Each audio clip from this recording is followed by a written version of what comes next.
to 100 folks, you guys know exactly what we do.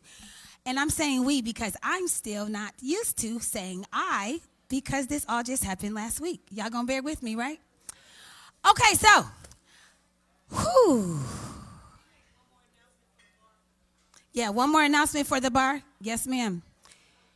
If the bar could bring it down just a little bit, t-shirt folks, could you keep the t-shirt folks to a minimum so that we could hear up here?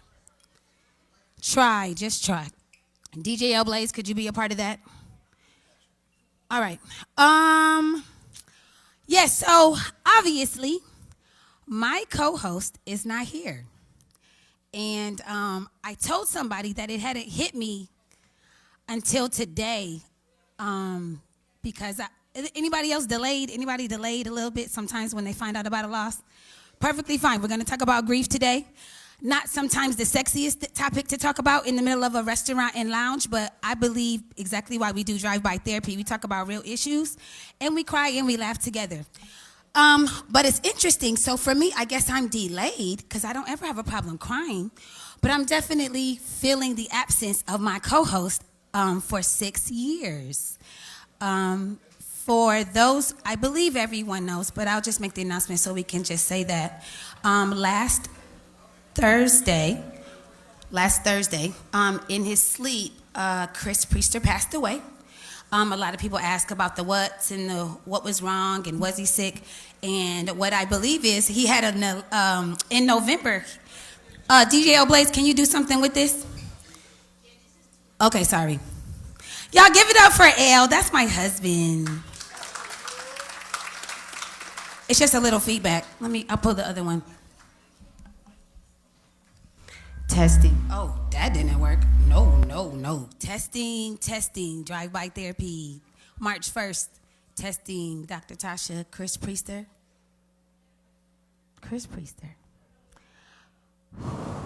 Testing. 1 2 1 2. We good? Okay, I'm gonna do the other one.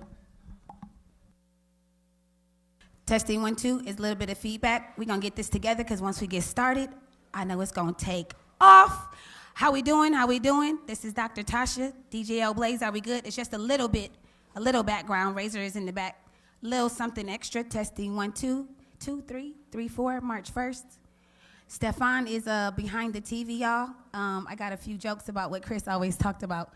I think that's all right. That's all right? This one's all right? No, it's still a little something in the back. A little echo, boo. It's a little echo in there. Okay, we'll figure it out. Okay, so let me give you a little bit of the history. The way this works is, so at Drive-By Therapy, which is now going to be every first Wednesday, we do that because for the real, and I'm calling them the real comedians, it's okay. The real comedians that really, their sets are on Thursday through Saturday, so if ever they wanted to come and be with us, especially for Chris when he had to go on the road, we picked Wednesday or Thursday so it wouldn't get in the way of his real money gigs. You get what I'm saying? So we're gonna keep it right here on first Wednesday. There'll just be different comedians to come, multiple comedians to come and sit here. We'll figure out how that works. This is all new. So that is what's to come. But the way this works is, so let's go through the history. There usually is a village mic in the middle, which means you can actually talk on it. But today, because we have 8 comedians and probably an audience full of folks that wanna talk, maybe on the mic, about grief or how they felt when they found out and how they feel now, we're going to give you time to share. And then, so I'm going to share how we got started. That's what I'm going to start with. Always, it's funny that Chris, for those that always saw Chris every time that we spoke, he always would introduce me and he would say, she's a doctor, a real doctor, not like y'all pastors who got the degree online. Do y'all remember that? He always said that. I'm literally going to miss that. And then he always jonesed Stefan, the producer, about his, he always called it his Black Friday TV and equipment that he always said his equipment was from the church. And so we know that it's not stolen equipment from the church. And then he always kind of teased you about being light-skinned, like you ain't got no real problems. I remember that. That's a few things that he always said. I remember TJ Hope, if anybody was here last Friday at Eargasm, for open mic poetry at the Fourth Fridays, which is also here. He also hosted that. Oh, yes, sir. I appreciate that. they were talking about the different jokes that he always had, and there's always one that he talks about, and he would say, "It's your season. It's a new day." And he would say, "Sugar daddy season." I don't know if y'all remember that. And he always says that you can never lose finding a good unk in your life for those ladies looking for somebody. So I'm not going to quit my day job. I know y'all heard all of that rasp. It's fine. I can handle it. Mm-hmm. Okay, so let me tell you how we got started. So my name is Dr. Tasha. I really am a doctor of clinical psychology, and I absolutely love what I do, if you can't tell. That's it. I started this brand about 6 or 7 years ago, and after 1 year, I met this crazy kid named Chris Priester on Hot Talk. Hot Talk with Jill Tracy at midnight. After meeting Chris on Hot Talk, we, of course, went back and forth. You got that, Stefan, for me? No? Maybe not? We went back and forth, and basically I really, we got on each other's nerves, but in a good way. You know how that banter is a good, "Oh, that's little cousin. I know her. That's Amber. Oh, that's Chris's niece or cousin," something like that. Cousin. Oh, man, I remember you at Gigi's. Okay, always supporting. I appreciate any family of Chris Priester also here. We appreciate y'all being here, family. I know we're all friends, but other than cousin, okay. So Hot Talk is where we met. Then we went straight to Kicking Crawfish. This is May 2017. Kicking Crawfish is now a place called, what is that place called?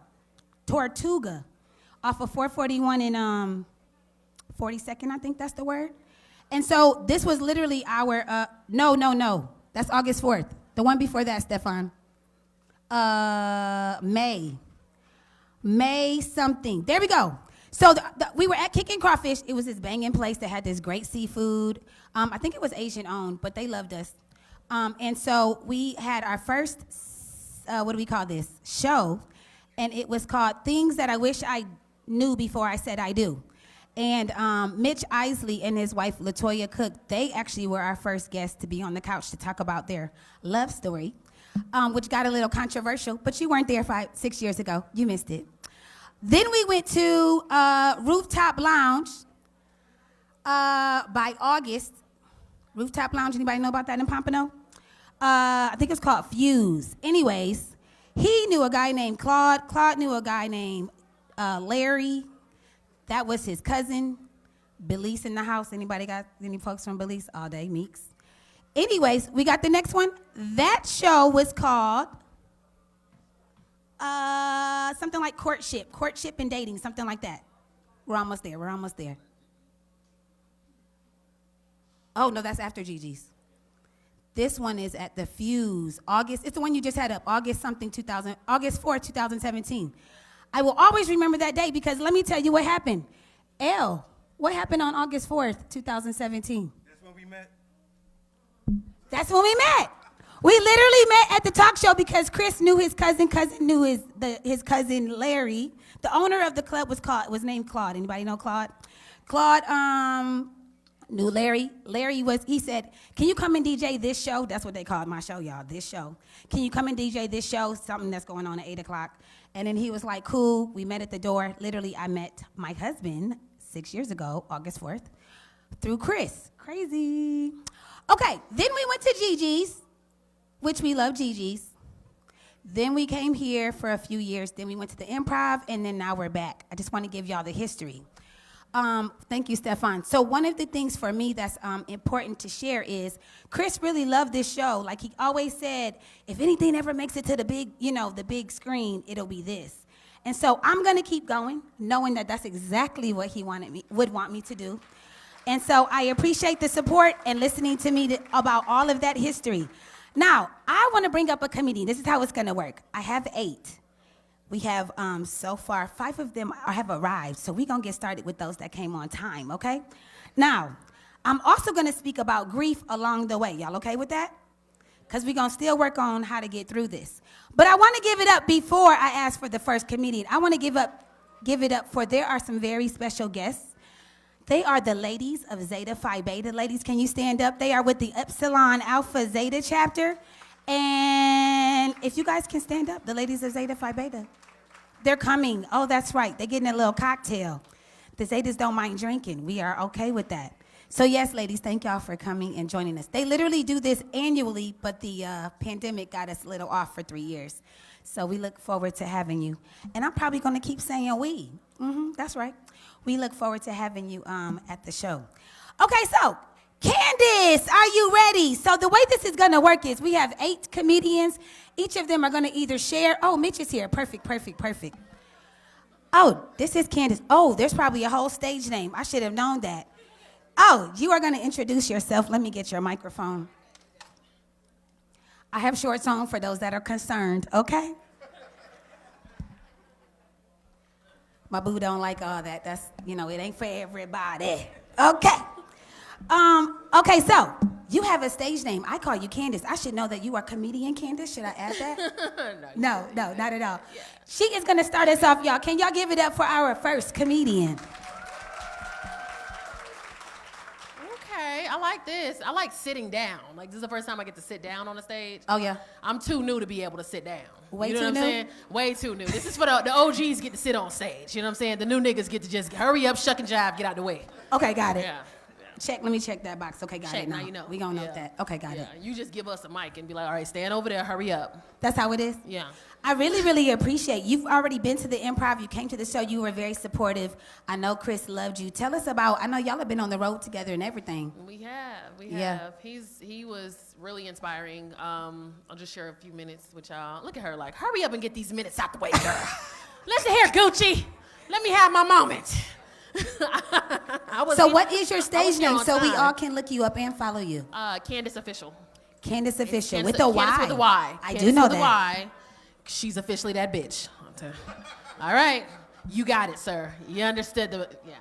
So, I really had a chance to work with Chris over the last year. Listen, people at the bar, we done made the announcement 3 times. If you wasn't on time for your beverage, I need you to whisper. Everybody in the back is them people who, when they trying to have, you telling them, okay, y'all need to be quiet while you having sex. They the ones that's loud while your auntie in the other room. Like, shut the hell up. Cover your mouth. Put your face in the pillow. You gotta put the face in the pillow. Okay, You gotta put, that's that group. They just can't get it. They don't listen. But he was really a blessing to me. He really was, y'all. He was a blessing to me. He always told me like it was, and that's what I love. I love people who you didn't have to wonder, where do I stand with this person, or whatever it is, you knew because he told you. Yeah, he was pretty consistent. I'll give you that all day. Very consistent, very blunt. I'm gonna miss those calls randomly. Hey, niece. All right, bye, nigga. Damn. Hello? That was the whole conversation? No, it'll be something in the middle. It'll be something juicy. I can't tell y'all what it was. It was something juicy in the middle, and it'll be like, all right, nigga, bye. Just wanted you to know. He called you niece? Aw, yeah. I love it. I love it. So any favorite Chris moments? You know what? We did a show together where, I'm not going to say who the headliner was, but the promoter is in the building. And so Chris was supposed to be hosting this show. So I'm going to tell y'all, the difference between a host in comedy and a headliner in comedy is 2 very different positions. You play a position on the field, right? The quarterback's the quarterback, and you got that random nigga on the side that just move from back and forth like a Madden game. Right. So the host is the Madden game, nigga. That really don't matter that much, right? The headliner is like the quarterback of the show. For real, because that's who you guys come to see. So Chris was supposed to be the host for a show, for a major headliner that we were on together. And the headliner we don't say there. his name? We don't say that? No. Okay. But the headliner got, damn, you want all the tea on drive-by therapy? This is my first time here. It's okay. Can I say the name? I'll get in trouble. I don't want to get black belt early. They said, don't say it. It was Ricky Smiley. It was.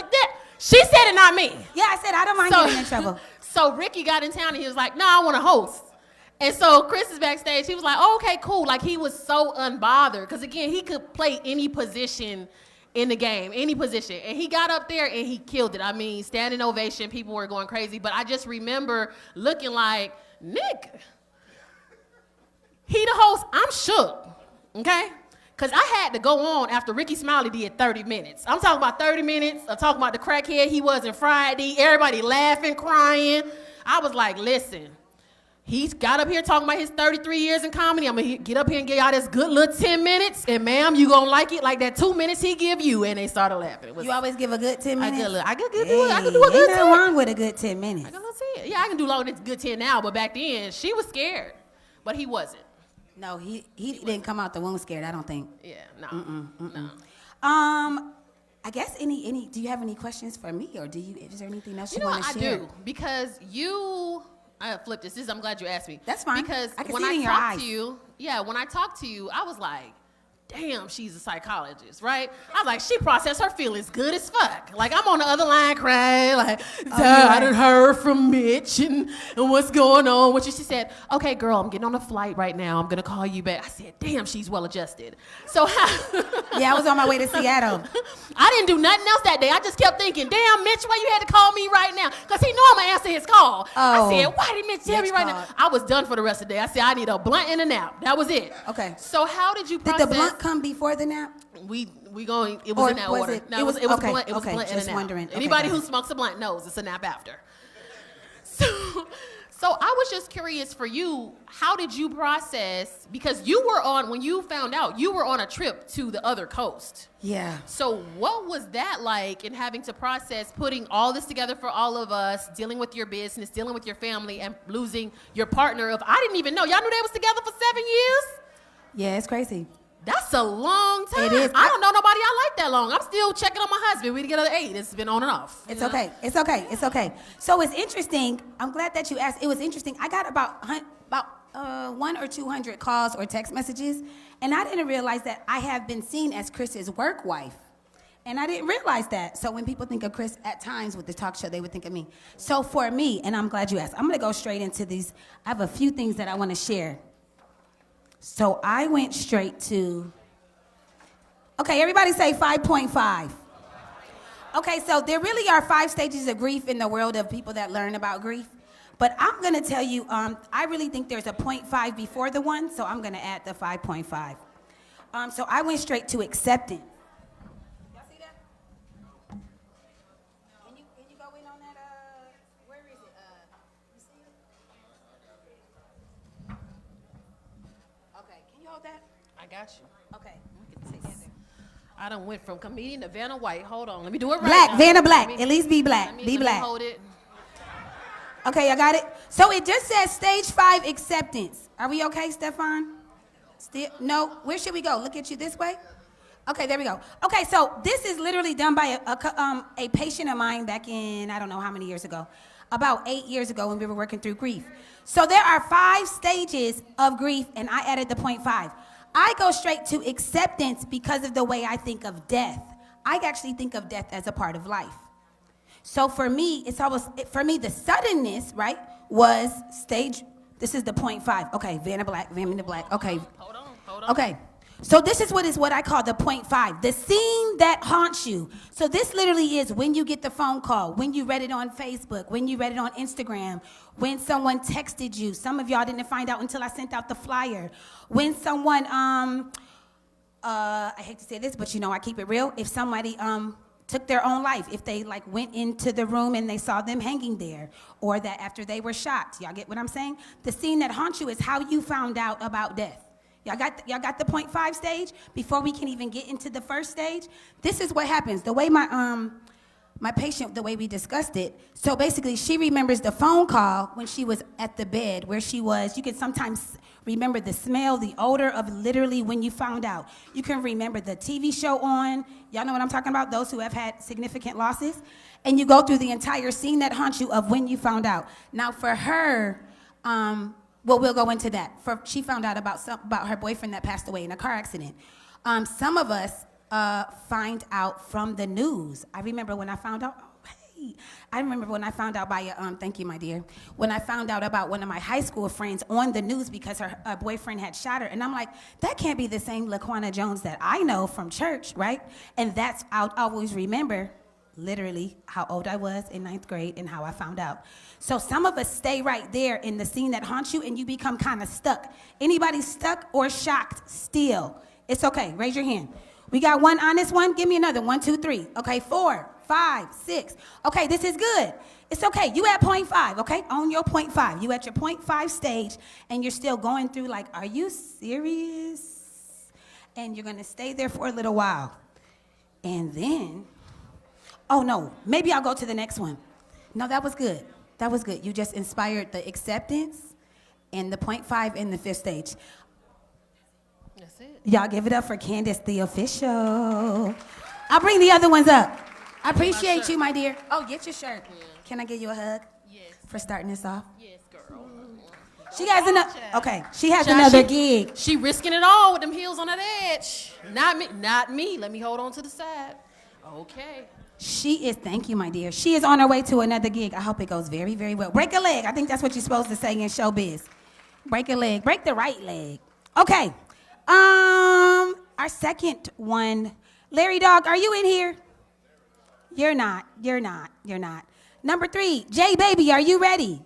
Yes? Y'all give it up. Yes? Okay, J Baby.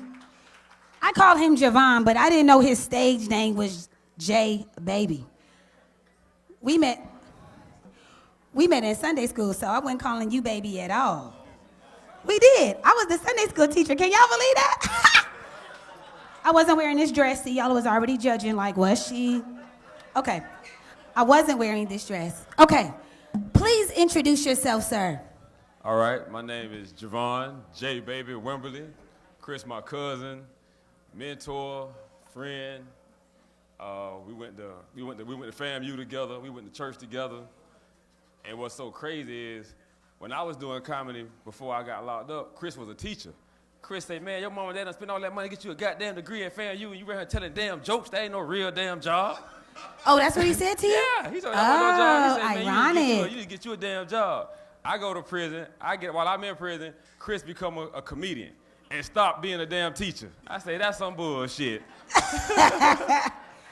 How long did he teach? Maybe like 10 years? 5 years? I don't know, but he really did teach first grade. He really did? Yeah. Scary. No, I'm going to tell you something Any of his colleagues in here? Colleagues from, I know there's some of his classmates from FAMU. Okay. That's kind of scary that he was with first graders. One time, I went out to Dillard Elementary. It wasn't Dillard. I forgot what elementary was. He was teaching elementary school. I went to the school, and I had an envelope in my back pocket with some money in it. And I'm in Chris' damn class talking, telling him about being a comic, and 2 of the little boys tried to pickpocket me while I was in that nigga class. I swear for Lord. First grade. Man, I'm talking about first grade. 6 years old was Yes. One of them was talking to me, the other one back there trying to ease my shit out of my pocket. I'm like, what the fuck? What you doing? He gonna act like he ain't. I don't want to ask what Chris, school it was. This what you teaching in your class? I don't want to ask what school it was. I shouldn't ask that. Don't do it. I won't do it. That's why I started to say it. I act like I forgot. Okay. Keep acting. Oh, shit. So y'all are cousins. So you are family. Okay, I asked earlier. You may not have been in here. So you guys are family. No, yeah, absolutely. So he's always been the funny guy, though. Absolutely. Very funny. At home. And then last month, in January, Chris made my whole proposal possible. I called him on that Friday of and say, bro, I said, I'm going to propose to my fiance, you know what I'm saying, at y'all, Eargasm, not y'all at Eargasm. Okay. And he was like, all right, what you want to do? I said, man, I want to play this song. I told him everything. He said, all right. He said, man, you know what? Don't worry. I'm going to put it together. I'm going to make it happen. I said, all right. When I came through the door, I said, cuz, what's up? We good? He said, man, I got you. And the key was to let me know to go ahead and propose was, sing, nigga, sing. Nigga, sing. So he was walking back talking about, sing, nigga, sing. And that was I just, in the middle of the set, I just said, hey, you know what? I'm finna sing a song. And that was the whole cue to go on and propose. But Chris made that possible. And should we assume that she said yes?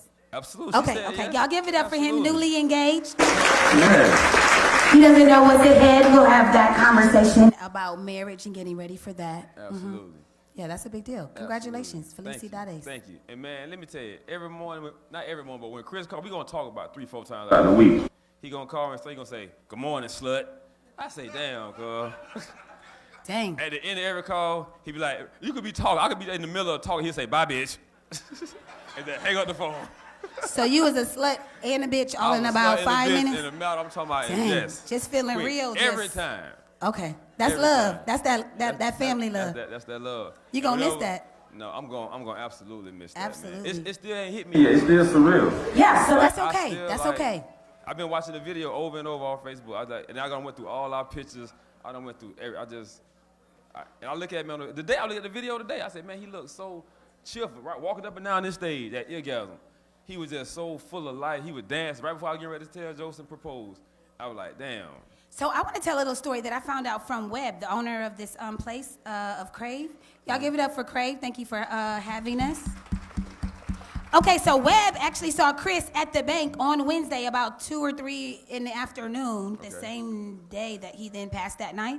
And Webb talked about how Chris had the entire bank laughing at whatever, just being Chris. And so that's one of my favorite parts about him is that he was always at 20. He was always on 10 or 20. And then he just lived his life till its fullest. And I just want to encourage us all. Sometimes when some of our deaths that we struggle with that are unresolved, you guys know what I mean by the word unresolved, because literally either you didn't say all the things that you may need to say to that person, or that person didn't in your mind get to fully live out their life. And so I feel, not knowing that 51 was going to take him, that he really lived his life to the fullest. You would say the same. Yeah, he absolutely did. Yeah. You know, I'll tell you another thing about Chris. Like Chris loves Cormac. Like Chris don't play about Cormac. Chris loves those boys, his wife, his sons. Chris get up, take his son to school every morning. I mean, Chris is a stand-up family man. And I just had told him, I said, cuz, I said, I'm gonna need to start hanging out with you and Cormac more. I said, I'm about to be married. I said, so I can't keep doing single shit when I'm married. I said, I need an example. That's that slut shit he was talking about? I mean, I stopped that shit. I'm just saying. You know what I'm saying? Thinking selfishly, you know, the only thing about me. Very good. So single, let's help him out. All the married folks are having been married, even if you're divorced or a widow. Let's help him out. Let's give him we'll give him a little workshop, a little 2-minute workshop. I appreciate so it. you already said we're going to work on not being a slut. No, that's a real thing, because some people are married and are still out there as easy. So see, I don't act brand new. I know some of y'all. No, so on the real shit. Okay. No. We ain't got to worry about that part. We got that out of our system. No. My fiance and I, we doing abstinence until we get married. Oh. Yeah. I know, this is what I told her. I said... Are you saying since the proposal, or you ain't never got it in? No, I done got it, but yeah, we were doing our thing now. Okay, you got it. Folks put the A word on it. Say celibate. Y'all practicing celibacy. Y'all practicing celibacy from engagement to... That's good. Yeah. No, not the whole engagement. The whole engagement? Not the whole engagement. What's the... What's the clause? From the point that we started, like, it ain't been nothing else since. It's been like about 4 months. Like, we cool. Because you don't know when you're getting married. No, we getting married July 29th. You're not going to wait till July? I got 4 more months to get back in that pussy. Yeah, I'm ready, boy. I'm counting this shit down. The P word has been dropped. Oh, my bad. Chris would be proud. Chris would be proud. He likes a good P word. Down. Chris likes a good P word. Okay, so you got 4 more months. Yes. Okay, so you feeling backed up, or how you doing? Absolutely. Hell yeah. Okay. I see you rubbing your knees. It's okay. Yeah. Sometimes you have to self-soothe. Y'all understand? Self-soothing is a big deal, so he doesn't find soothing outside of his girl. So you learn to self-soothe. Now, masturbation is an option. You're not interested. There are men in the world that do not enjoy it. I know a guy that, one of my patients, he used to feel filthy afterwards. Oh, we're not talking about that out loud? See, self-pleasuring is a real thing. Now, as long as it's not in excess, it's okay in my mind, right? But excess, somebody said, what's excess? Okay. So the one who asked what's excess, you probably excessive. Let me just put that out there. It's okay, I'm here for it. That's why I do what I do. Hey, okay. Tasha, so I got a confession though. Okay. I relapsed tonight. I did. I ain't getting none, but it was some other shit going on. I relapsed orally? tonight. Are we saying you had some oral pleasure? Yeah. Okay, so hold on. I relapsed tonight, y'all. So, okay. It's okay. Confession is good for the soul. Confession is good for the soul. So, J Baby, let me figure this out. What are the rules of y'all's conditional celibacy? No sexual intercourse. No penetration. Right. We still kiss and we hug. We be intimate with each other. That's fine. So orally, we can pleasure every now and again. Oral. You believe oral is penetration? Yeah. As in the tongue is penetrating? Oh, the finger. No. Oh yeah. Okay. Right. Okay. I see no penetration. No, he said. Oh, in her mouth. Penetrating her mouth. That's right. Yeah, absolutely. Is everybody here? I just want to make sure everybody's still here. Yeah. Everybody's still here? Okay, so this is as Chris always like to say, this is a live and uncut show for real. Absolutely. He would always say, uncut. This is not your couples ministry at church, right? We talk about everything. So let's talk about it. So you guys have oral sex, obviously, for both ways. So penetrating her mouth is still oral, yes.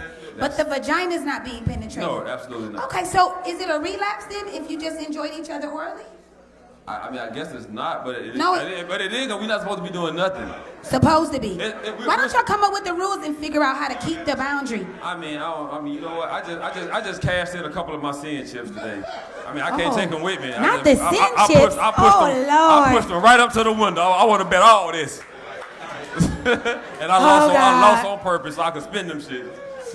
He said it like it was craps. I'm gonna put this on my sins. I'm gonna put 10 down on my sins today. Okay, so we wish you the best. But the way that you're gonna work on not being to get ready for marriage is to make sure that you're not as selfish. Right. What's another one? What's another one that he needs to let go of? Not unselfish, not selfish. To not be selfish. Not be selfish. Okay. Any other pointers y'all we need to give this young man about to get married? Yes. Listen to what she says. Absolutely. That's a good one. Absolutely. Listen without having to fix. That's a big deal for men. Y'all listening? See, y'all don't understand. Drive-by therapy goes just like this. It literally, we drop gems all day. Oh, Ryan's here. Hey.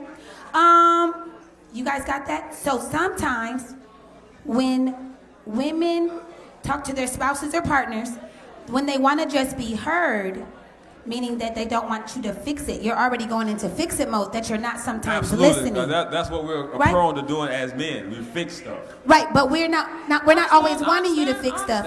So that was a good pointer. Thank you, Miko. Okay, anybody else? Let's help the brother stay married, get married, and stay married. Anybody? What other things does he need to work on? What did we say? Oh, communication. Oh, that's my mom. Oh, y'all give it up for that's Mrs. Russell. Mom, stand up. You got me cussing in front She's of your here mama? Oh, she can take it. She knows. I'm sorry, Miss Russell. She dealt with Chris for 6 years, so you know she knows how it goes. So communication. What kind of communication, Mom? Other than effective communication. You have to be able to speak your mind and be honest with it without being rude. Okay, speak your mind without being rude. That's a big deal. Specifically very your big. needs, right? It's important to actually verbalize your needs to each other. Let's get one more. Anybody else want to help the brother who's about to get married? What else? Fight fair. Oh, date night. Hold on. Someone said fight fair? Fight fair? Oh, that's a good one. You got to learn how to fight. And I'm gonna take yours last. Elaborate on fight fair. Okay, this is a good one. So thank you for saying that. So a lot of us, when we are angry, who in here, when you are angry, you are like a big like, F you, da-da-da, your mama, and you literally like, it comes verbally out, and that's how you deal without apologizing. Anybody do that? Oh, nobody want to acknowledge that? Nobody? Thank you, sir, in the middle. Because it's about 25% of y'all, but y'all trying to act like y'all don't cuss folks out. Damn. I'm talking about verbally aggressive. Thank you. So for you, immediately you go straight to being insulted, and then you want to insult. Now there's another one about withdrawing, okay? This is how you fight. So when you're upset, you then withdraw. Who's that? Anybody withdraw? So you literally get hella quiet, okay? And your partner does not even know maybe exactly what they did. Thank you for raising your hand. And sometimes you're not usually the one to make it better because you're still salty and quiet. Just saying. It's not. You do that too? I done did that. Oh, you done did that. Okay, so that's you guys are kind of on the you guys err towards avoidance a little bit. That's not to say we're not diagnosing right now. Just giving you a little bit. Okay. Then there's the person that needs to leave. Who needs to leave to calm down? You literally get to 1,000 and you actually need to leave. Okay, 1, 2, 3, 4. Okay, we're getting honest now. 4, 5. You need to leave. Now, let me tell you, for those that need to leave, I'm not telling you to not leave. But if you have a person, if you have a person, meaning your partner, those who leave, right? If your partner struggles with abandonment, then you it's a real thing, right? We have abandonment issues. So, meaning that they don't like to be left. You bringing up their 7-year-old self, their 12-year-old self. So for those that like to leave, let me give you a little gem. What we want you to do, we as in psychologists, therapists, coaches, if you could just say a little bit of like, I'm gonna be right back. Just give me 5 minutes, give me 30 minutes, I'm gonna go for a drive and be right back. You guys get it? let's just talk about this in the morning. I'm serious, it works. Even though you're like, I can't stand this broad right now, right? As you walk out the door, you're pissed off, you're like, just give me 30 minutes. I just need to go for a ride. For them, the person that struggles with abandonment knows that you're gonna come back. Are y'all watching this? This is a real thing. So fighting fair really, really, really works. And go ahead. So to elaborate on that, what we implement, we have a thing in our relationship called water and fire. So if she get hot, if she upset about something, I say, okay, baby, I see you fire right now. I need to be water on top of your fire. And sometimes I have to do that. And then sometimes she'll see that I'm fire, and then she say, baby, I see you fire. I need to be water on your fire. Oh, that's cute. So we do water and fire. We do that in our household too. I even tell couples about 2 people cannot be sensitive at the same time. Y'all got that? 2 people cannot be sensitive at the same time. So that was good. Yeah. When that person comes home from work or wherever, and you see them a little like on something, and you could be just as pissed off. The minute that they shared it, you gotta say, oh man, I gotta deal with this tomorrow because it's their time. It's hard. This is the hard part. Because sometimes you're both fire. Yeah, and it's hard to be water. Yeah. That is by far the hardest part I think about marriage, but yes. Oh, she got a question. We here for the questions. So what if you have somebody that is verbally abusive, but you're the type of person to just walk away? What if you have somebody that is verbally abusive, meaning the partner is abusive, and you're the person that walks away? So they cuss you clean out and then you leave? Yeah. Okay, so my first question is, are we talking about your friend or are we talking about you? Your friend. No, right? Because that's a big deal. Because I was going to ask why, that wasn't to be shady. I was going to ask, do you know why they're still with them? That was the first part. Would she or he call that person verbally abusive, or you just know as a friend that their partner is verbally abusive? Would they use that phrase? Yeah. They would. I've seen it, so I know that. You've even seen it. Do you know why they stay with a verbally abusive person? No. Ooh. Let me tell you why. Guess what? I bet you it's familiar. Some of us are attracted to chaos. And those who are attracted to chaos, even when there's no chaos, you create it. Just so you know. Because literally, you're used to somebody cussing out somebody. And that's literally how you went to sleep when you were 7 and 8 and 9 and 10 years old. Right? So literally, it's uncomfortable when there's silence. So I'm not saying that she provokes this person. Are we talking about a girl? Girl or guy? Guy? Girl to the guy that's verbally abusive? Girl and girl. Okay, we got some lesbians. Yes. Okay. So listen, I moved here from Los Angeles, and before that I lived in the Bay Area. This is a real thing. Anybody know about the Bay Area, okay? The LGBTQ plus, it wasn't plus when I was there 10 years ago, but we added the plus. You guys got that? Y'all better add that plus and respect that. So for a lot of lesbian relationships, they're hella volatile. Let me tell you why. Because their power differential, there's no power differential. Y'all understand? Right? Sometimes when there's a straight relationship, just knowing that, wow, he's stronger than me, then I'm gonna cut up, but I ain't all the way gonna cut up. You know what I mean? If he's my man. But if this is my broad, I'm like, oh, okay, we could go. Because I'm not that scared. So it being volatile, lesbian relationships is actually very common. Unfortunately. You saw my card out there? I love working with all couples. If they want to get help, that doesn't mean to leave. But maybe this person who is a batterer, they may not know exactly how to have respectful conversation. They need to maybe unlearn what they were taught growing up. So yes, even working with batterers, I've learned they can also be remorseful. For those that struggle, and there's plenty of people in here that put your hands on partners, women specifically. Men just do not call the police on you. Okay? It's a real scary thing, but it's underrated, underreported, that's the word. And so there's a reason why I was saying that. Dang, dang, dang, dang. Oh, the only way that you're able to change anybody that's a batterer or struggles with self-control, as long as there's remorse, there can be change. Listen to me when I say that. As long as there's true remorse, not if they didn't do this, then I wouldn't have had to, right? That's not remorseful. That's still blaming. But if they are remorseful, they can still change. So thank you for asking that. That was good. Y'all give it up for Jay, baby. And look how you brought all this out. I love you. Let me see. I love you. I appreciate you. Of course, is your boo here today? Yeah, baby, where you at? Water. Where's Water at? Hey, Water. Oh, where's she at? Where you at, babe? She over there. Oh, what's up? You supposed to smell her in the room. You don't smell her yet in the room? Okay, y'all need them a little more time. Okay. Let me call up. Thank you, sir. I appreciate you. I'm assuming Larry Dog is still not here. He is still not here. He is still not here. Let's go to Mitch or Ryan. Ryan, you want to come next? Okay, y'all give it up for Ryan. This is one of Chris's friends.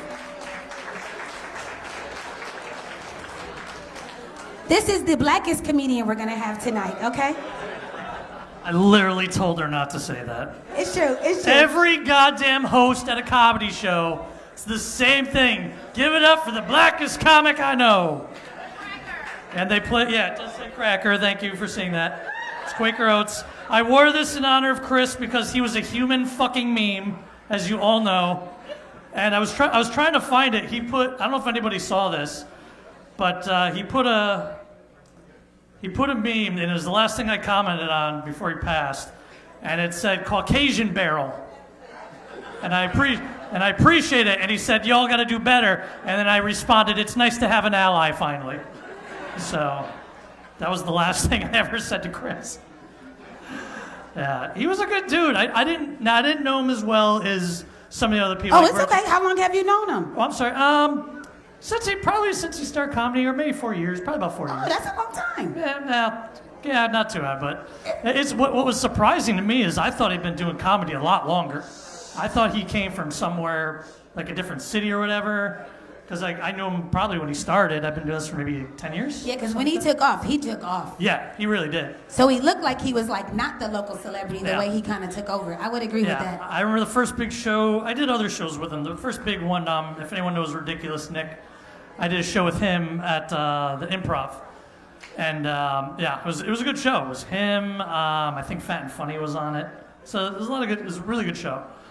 And I get off stage, and he goes, I don't want to tell you this because I fucking hate giving you credit for anything. He goes, my wife doesn't like any comedians.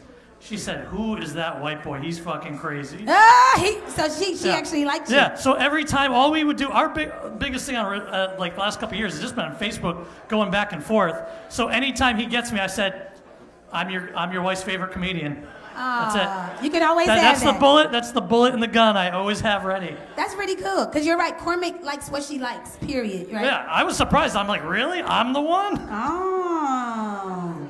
But yeah, he was a funny dude, man. He really was. He was just a good guy. He was just a good guy. I mean, it sounds generic, but he was. He kept it real, but you treated him right, he was good to you. Any favorite Chris moments other than that one? You got another one? Chris moments. Or jokes that literally he either wanted to steal from you, or you remember that when you think of him. I can tell you the joke that made him. I'll tell you the joke that he liked that I did from the show, and I think that is the missus also said. Okay, give it to so us. Basically, what I learned, because I'm from a really small white town. I didn't know much when I moved here 20 years ago about black people. Like in Florida? It's a small white town in Florida? No, upstate New York, a city called Troy outside of Albany. Troy? New York, yeah. It's north. I always like to know which dots on the map I It's like 20 minutes from Albany. It's the shittiest capital. Don't go there. There's no reason. Okay, got it. Yeah. So just drive through. Just driving. Yeah, but whatever. Okay, if you're going to a racetrack, there's a racetrack there, whatever. Okay, got it. So, yeah, basically, I didn't know shit about black people. We had one black guy in the block. Thank God he had good taste in music, which is how I kind of started. Oh, the bar. You said bar? In the bar? No, in the back. In the what? In the back? In the bar. No. We had one on the block. Oh, block. Okay. Literally, one black guy. That's all we had. That's all we I had. thought you were giving me Boston when you said bar. Nah, Pocky Ka. Oh, okay. Fuck Boston. I can't stand those motherfuckers. Okay, that's fine. Yeah. That's fine. I'm from New York. Come on. No. Sorry Yeah. about that. Anyway, On anyway. the block. We're here. Okay, so short story long. I learned a lot about black culture, Hispanic culture when I came down here. One of the things I thought that was really cool is that there's a lot of shades of black. I knew light-skinned and dark-skinned, and that was it. But I guess there's a bunch, and there's a bunch of skins. there's Is a that bunch what of we're different, saying? yeah, there's a bunch of different Amazing hues everywhere. Yeah, and just the few I can think of off the top of my head. Okay.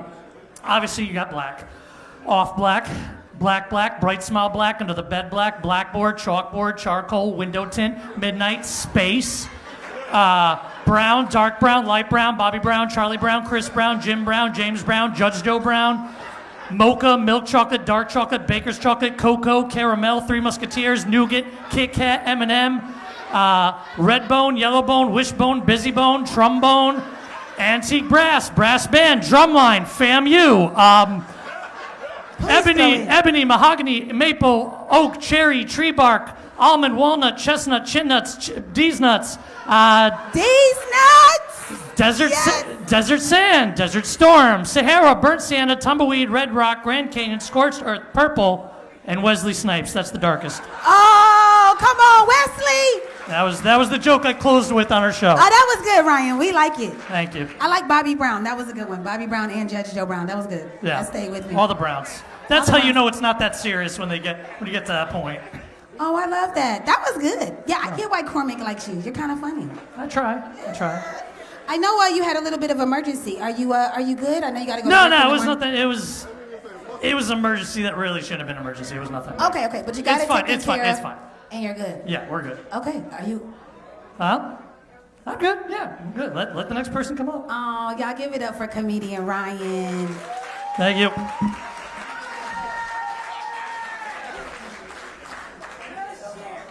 That was good. Come on. These nuts, I really like. You gotta do it yeah. Okay, it's fine.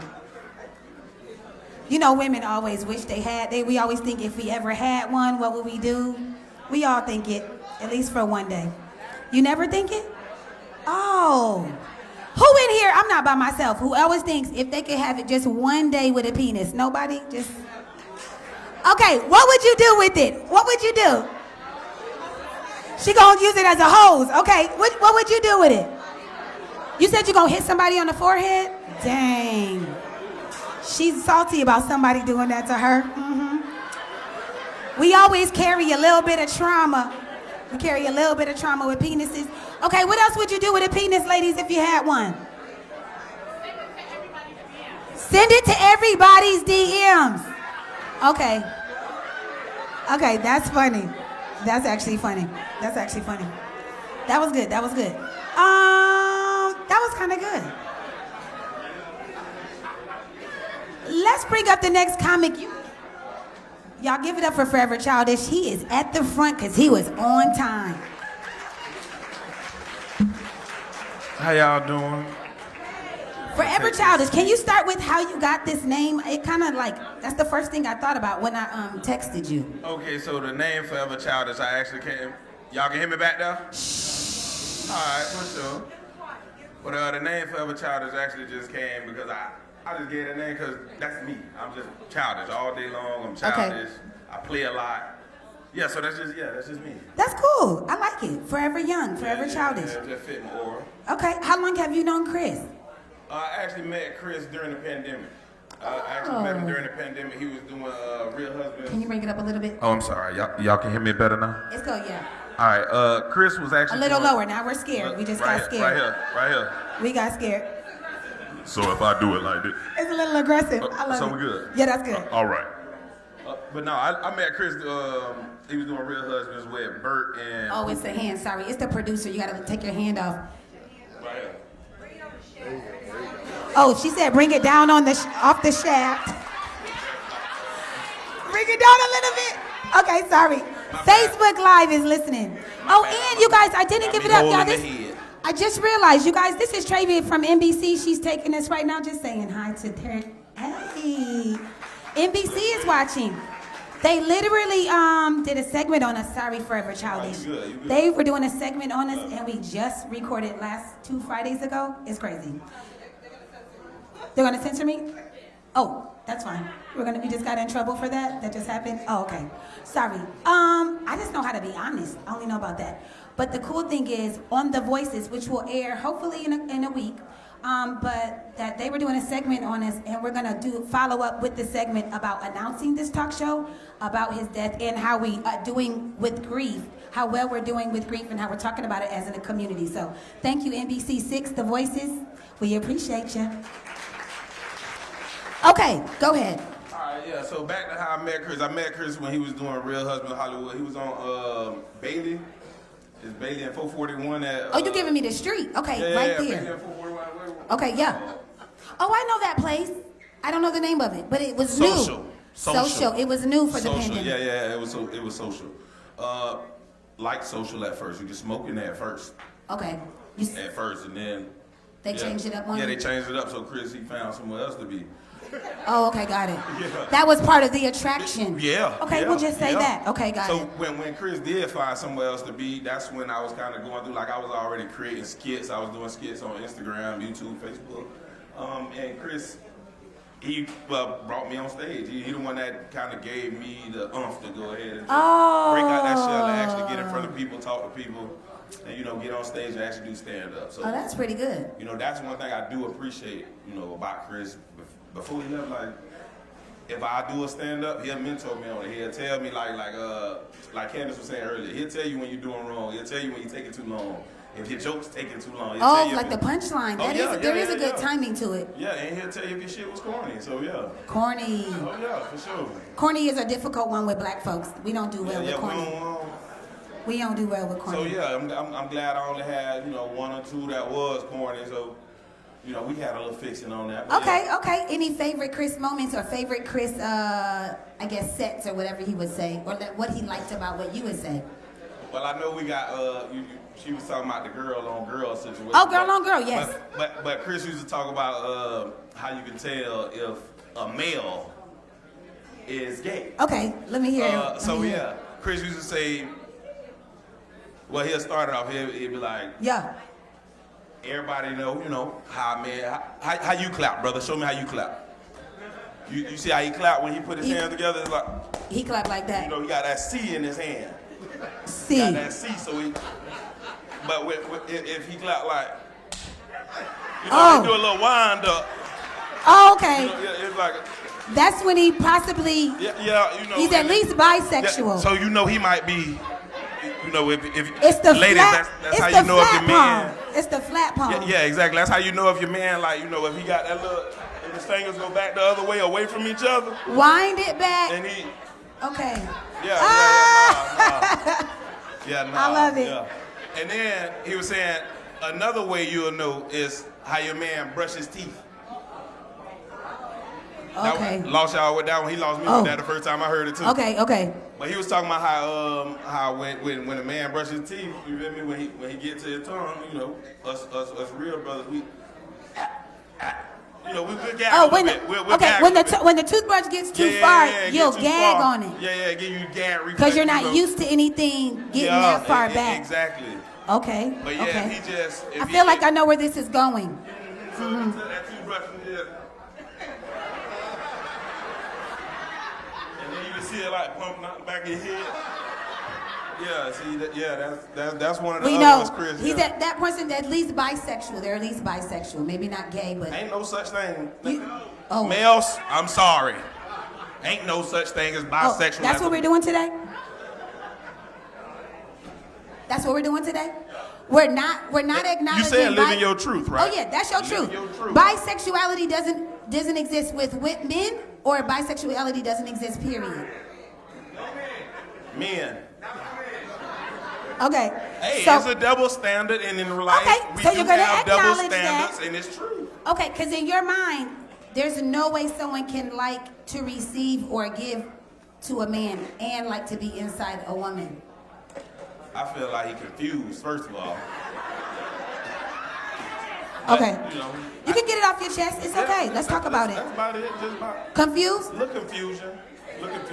But there is, I mean, I know one it's a whole. new day and age. They got new stuff. What it's called? They them. Yes. They them where they like multiple people at once. They them. No, not multiple. Just that they don't conform to one she or he. They are they or them. Making them multiple people, right? Now you're not about to give me those eyes up here, cause you are correct. They and Okay, them so I'm correct. All right. Are plural. I'm gonna give you that. I'm That is plural for one. Nah, yeah, definitely. But to not have to choose is the whatever they decide. Whatever they decide. Okay, but I appreciate this. You, Forever Childish, you're kind of smart over there. I like it. So another thing. Okay, get it off your chest. Get it off your chest. As y'all know, Chris was a teacher. At the time I met Chris, I was just a hoodlum. I was just out here just whatever. Okay. I was just chilling. Okay. Vibing. Yes. But I started back teaching Because of Chris. No, you Yeah. didn't. Yeah. What grade level? I teach in the high school level. Okay. So I'm not like Chris where he say, you know, no matter how fucked up he get the night before, he can always go tell us ABCs, 1, 2, 3. Nah, I gotta know some shit. Yeah, for them high schoolers. Which subject is your expertise? So my expertise is actually business. Okay. So I teach career lab, I do life skills class. See? We're just trying to, you know, teach these young See? men how to get out of here and go be Do it the one right of us way. upstanding men in this world. So.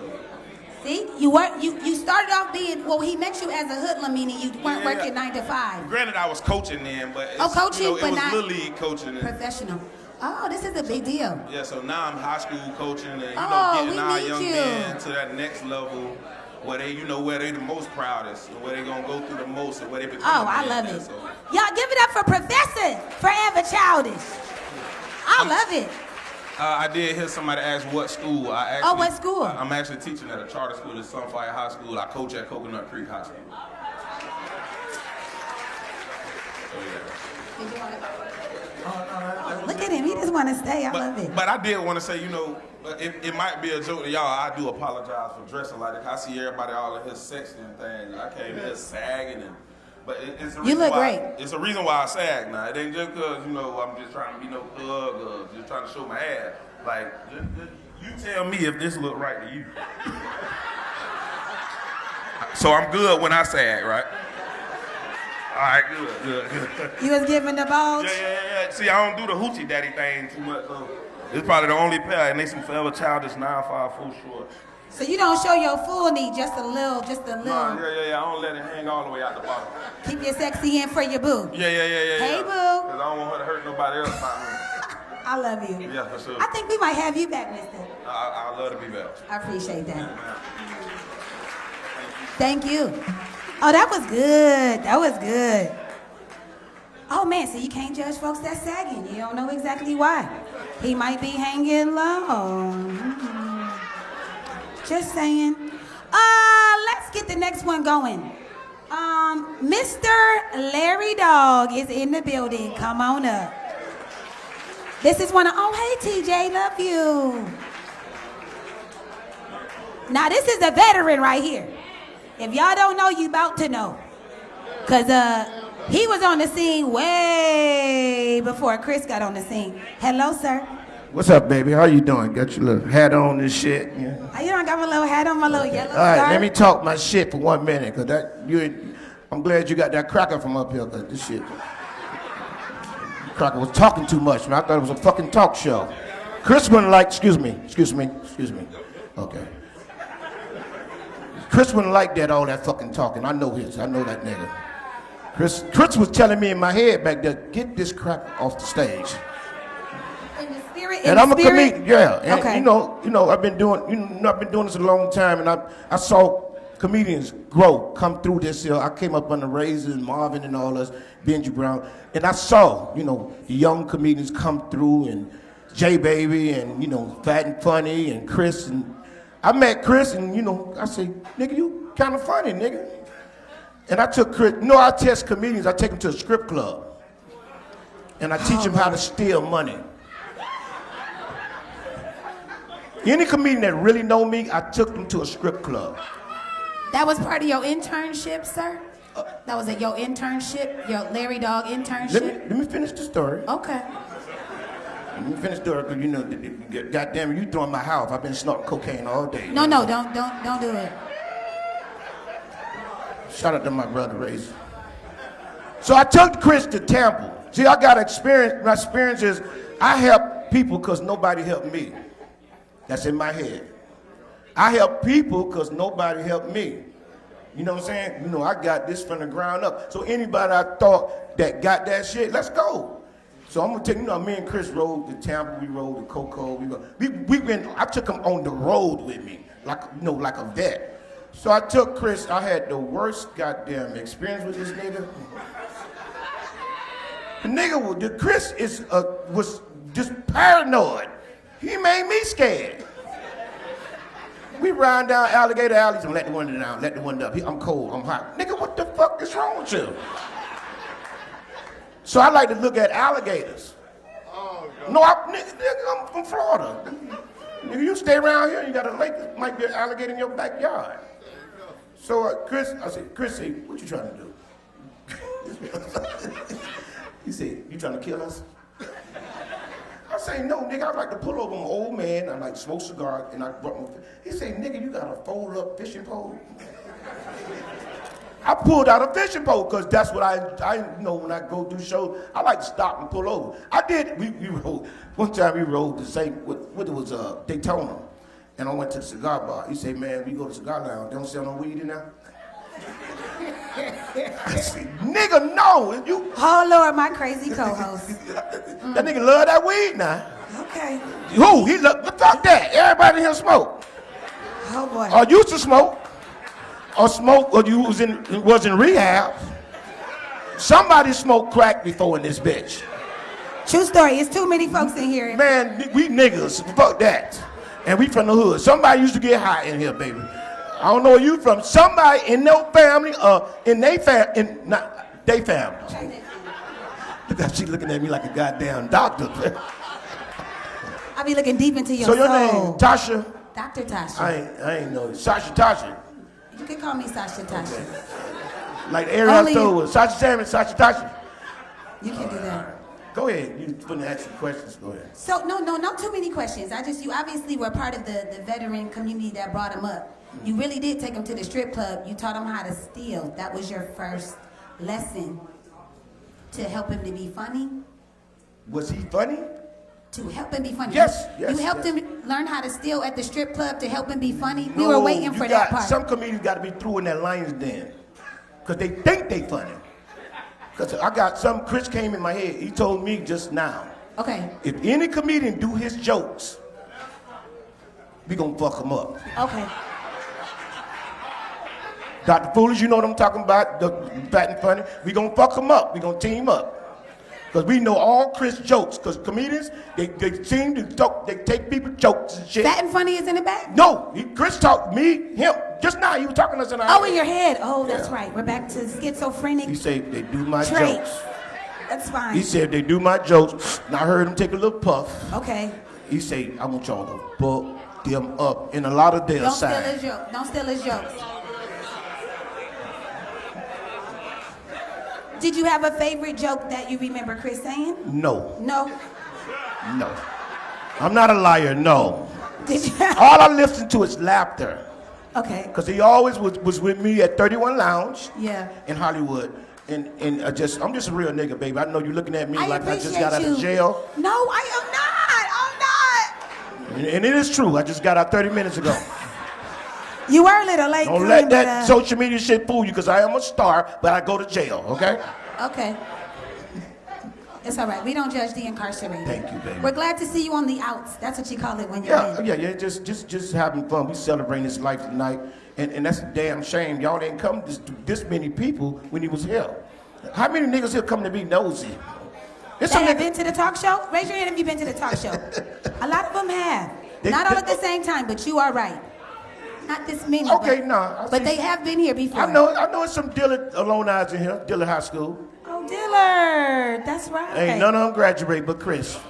Oh, God.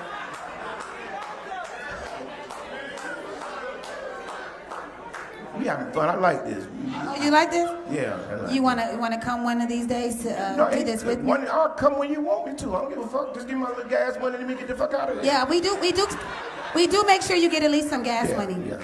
Yo, I'll be at Hollywood Live this Sunday performing. I gotta put that in. You going to see a flyer in your car? Oh, I gotta put my, the spirit came over. Chris again, okay. We gonna stage this area right here when he gets off. You're gonna see a flyer in your car when you walk out Hollywood Live this Sunday. Goddamn, we gonna keep Chris period going. We gonna keep it going, and we guarantee we gonna keep it going. I guarantee you, I'm gonna keep it going. Y'all always gonna see. Cause I looked on my Facebook, came down. Took a million pictures of this dude. I remember when I brought Rick Ross to 31. I'm standing right there. I didn't want to post a picture, I didn't want to post, but I'm gonna post it. Since everybody don't post their damn pictures, I'm gonna post it, I'm gonna be late, because, niggas just posting pictures, don't even know the man, you know what I'm saying? Chris, rest in peace, man. Thank y'all for laughing, y'all. 31 Lounge, thank y'all. Thank you, Sasha. Appreciate you, girl. I'm gonna be Sasha, Dr. Sasha. Dr. Tasha. I'll take it. Thank you. Larry Dog, veteran. That's a veteran around here. That's a big deal. Let's keep it going. Let's get some more estrogen on the stage. Untouchable, come on up to the stage.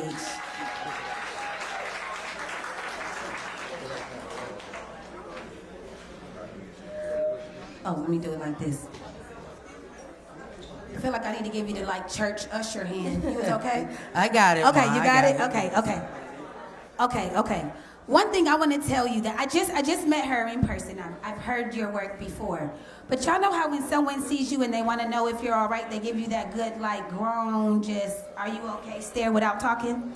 Yeah. She gave me that, and that really mattered. You said, are you okay? And then you held it a little bit. And so I just want to tell you that mattered to me, that you checked on me. Of course, you always got to do that. I know you guys been a team for so long, so I definitely had to see how you were doing, because a lot of times we got to put on those brave smiles. You right. And we're not okay. That's why a lot of times when I'm walking down the street and I see another black woman, I say, hey, how you doing? You okay? Because a lot of times, even though we're not okay, it feels good just to say, I'm okay. Because that can push you to the next level, even when you're not okay. True. It just feels good to say it. No, I love it. Because you stop to wait for the answer. Yes. Versus just keep going. So, how long have you known Chris?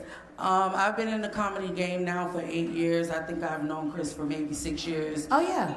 At the time, I was doing Kiss the Mic, and Cassie was telling me, she was like, oh, you got to see this guy, Chris.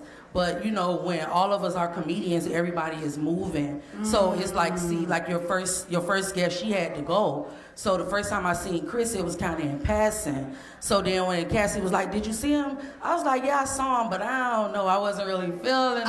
You wasn't a fan instantly? Yeah, instantly. She was like, no, she advocated for him. She was like, no, you have to see his full set. You have to see him in action. And then one day, she had her Kiss the Mic event, and I was the host, and Chris was the headliner, and he shut the whole place down. Everybody have a demographic.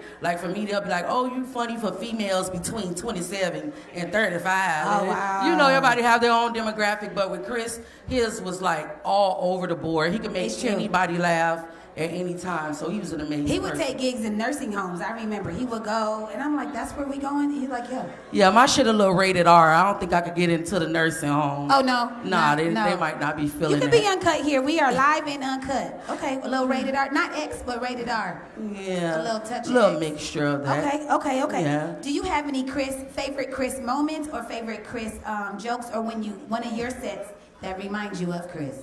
My favorite Chris moment is because in this industry game, especially in Miami, you can't just be one thing. In Miami, you gotta have a job, a hustle, a scam, everything. You gotta cross the whole fucking board. So even though I'm a stand-up comedian, I'm also a producer. I produce shows. And I had this show, and at the last minute, we had to switch venues, and the show was dead as fuck.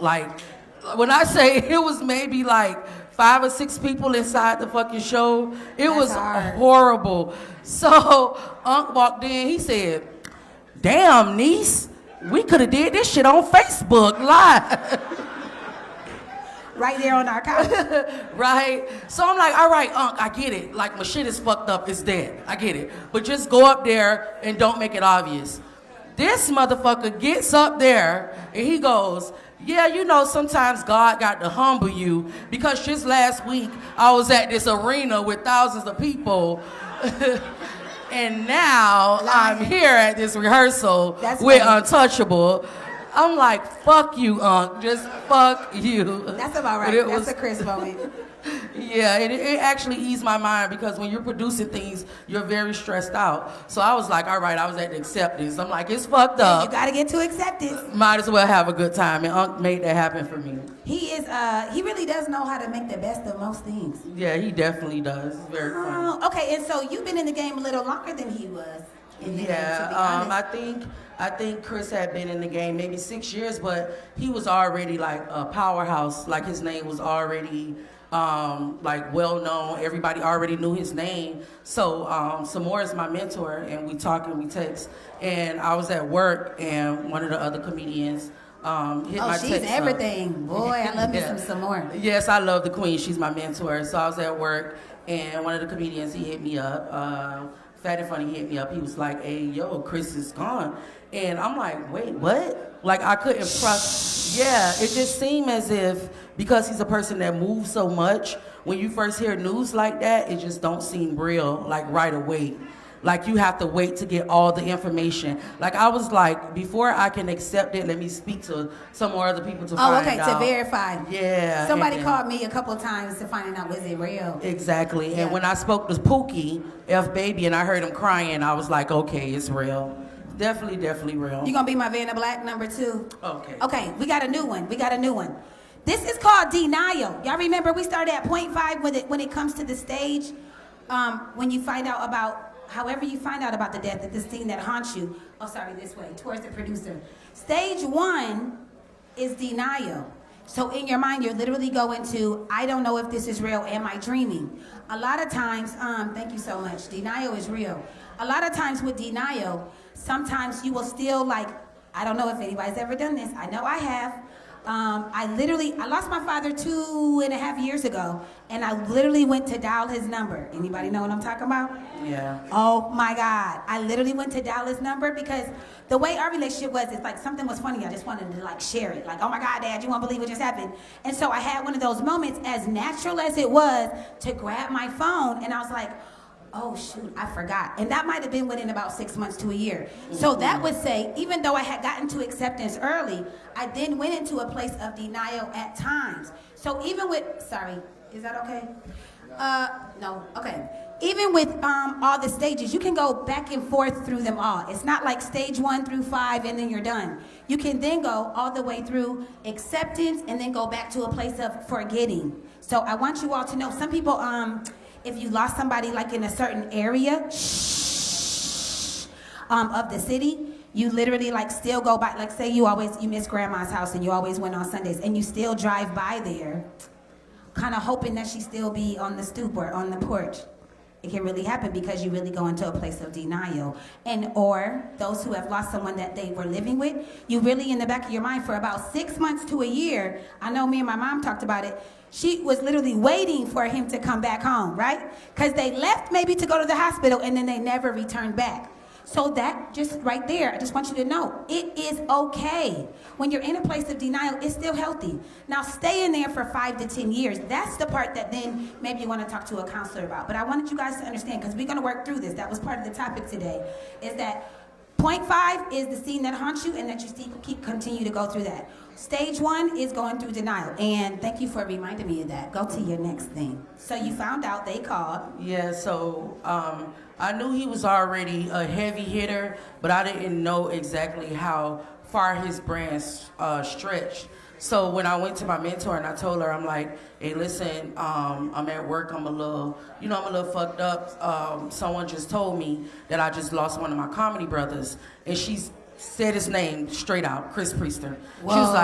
She was like, people been calling my phone about him like all day. Thursday. Yes. Yep. So just to know that he was right there. As comedians, y'all don't really understand what we go through on a day-to-day basis. How for us, we have our own children, we have our own lives, we have responsibilities outside of comedy. So when you're doing what you're doing on a day-to-day basis, every day, and then when you get right there, like he was right on God, like he was right there at the finish line, ready to be introduced to the world. So that's why it was so hard for comedians, because that's our fear, to know that we worked hard, we pushed, and as soon as we get right there to the finish line, Oh, you taking me to the next one. You know? Let me go through the next one. This is good. This is called, everybody say bargaining. Bargaining. Okay, you see this? Okay, we good. Bargaining literally is, so remember I had a patient, her boyfriend died in a car accident, and he was the driver, and there were 3 other people in the car. One of the things about bargaining is, if you guys can see, can you come up close right here? Maybe? Okay, so it says they should have died instead. Oh, maybe. Oh, you don't get it? Oh, there we go. They should have died instead. So in your mind, when you lose someone And in your mind, like you just said, he was really on point, on his way. Yes. So it's like, why did God have to take him versus the other ones that wasn't really doing something? Exactly. Right? Why take the husband, thank you, Stefan, why take the husband that loved his wife, you know, so much versus one that is maybe up to no good? Why take the father that really loves his children, right? And so you really go into a bargaining stage, and you really wish that it was somebody else. But you never really say who the person is. Now, I'm going to share because I believe in being honest. That's part of drive-by therapy. I got 2 grandmas, okay? One is really nice and sweet. The other is kind of two-faced, a little verbally abusive, and doesn't acknowledge it. Which one y'all think went first? The nice one. When I remember this happening, this is a real story, 10 years ago, I remember thinking, see, some of y'all like, oh my God, I can't believe she's saying that. See, I'm honest with me. I literally thought to myself, well, why God had to take this one, who I love her cabbage when I go to North Carolina, and this one over here that's hella abusive to her own children. That's a real thought I had. That's called bargaining. So in your head, it's like, I'm really close to my mom, but why did God take my mom versus my dad, who I ain't talked to since I was 13? That's called bargaining. Y'all listening to me? So when you're in your moment of what you're upset about, because I guess I might as well go to the next one. That's not surprising. Anger, right?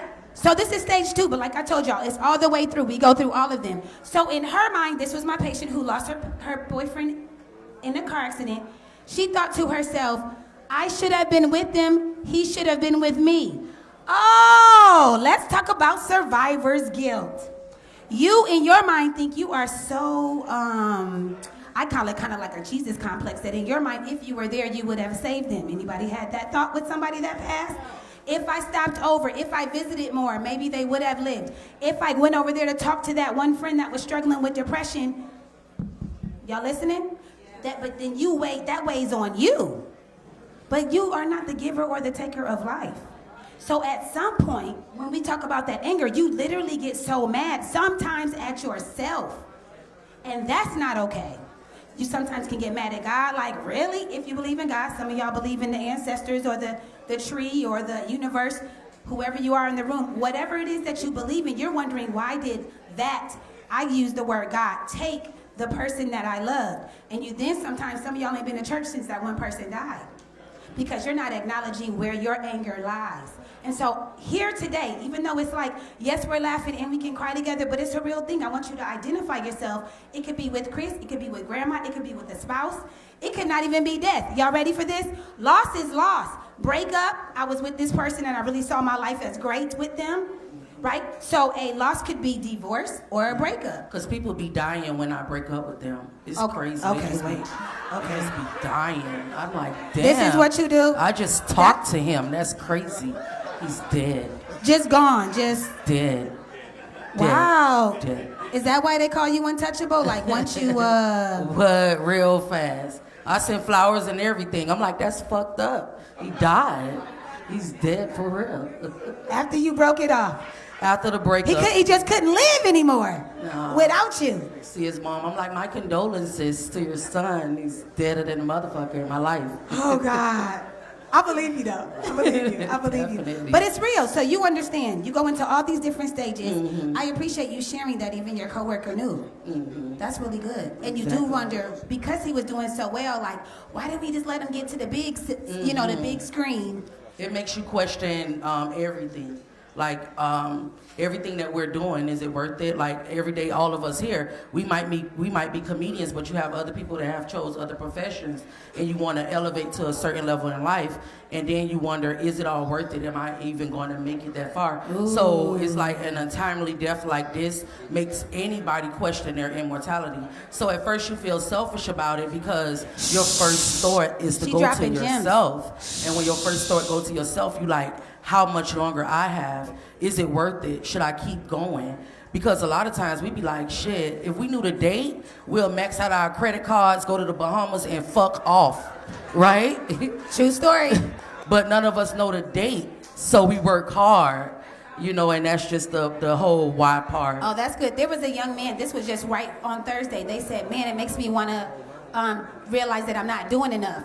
So they went into questioning their own mortality. That was good. And then they're now fueled to do more. Exactly. So you never know. Sometimes God does work in mysterious ways. Yes, ma'am. Oh, you're still stuck on the bargaining. Okay, you can ask me anything.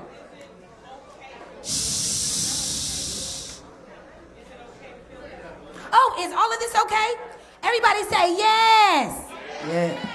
Yes, I want you to hear from the community. It's a big deal. From your village today. Yes, it's okay.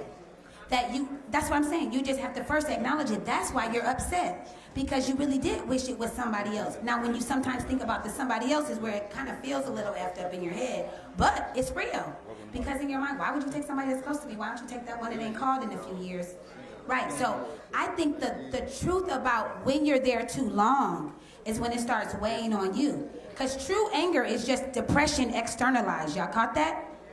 Right? So if we then go inside and it goes internal, then we start talking about sadness. But when we take that sadness and go and cuss you clean out, that was some sadness that we were keeping in that we just externalized. Because anybody unlike me, I'd rather be mad than sad. Anybody like me? I could do mad any day versus sad. But sadness for me doesn't really, and some people have a baseline of sad. They can stay there, kind of drown there. For me, it doesn't speak to my character because you're more expressive. But either one isn't better, sad or mad. But to stay there long is the problem. But to acknowledge it, it's okay. Good question. Anybody else about anger, bargaining? Okay, got it. Okay, El Blaze got me. Yes. Y'all give it up for Untouchable. You got me on these Band of Black #2. I appreciate that. That was really, really good. Oh yeah, give her the usher hand. Give her the usher hand. Y'all all right? Everybody okay? Okay, we have 3 more comedians. Anybody that needs to leave silently. We understand. Folks got work in the morning. We are going to take to the stage. Fat and Funny was not on the flyer. My apologies, but y'all give it up for Fat and Funny. We done heard his name 4 times already. Come on, sir. I appreciate you being here. Yeah, I gotta pee. I should have peed before I came up here. You probably should have. It's been a little minute. Okay. Don't think about the waterfalls. Gotta pee. Don't think about the It's them waterfalls. 30s. Them 30s kicking my ass. I ain't gonna lie to you. They say when you turn 30, shit was gonna change. Your bladder changed? I gotta pee before I do everything. I gotta pee before I go to sleep, all type of shit. I pee before I walked in here. Still gotta pee again. It happens when we get older.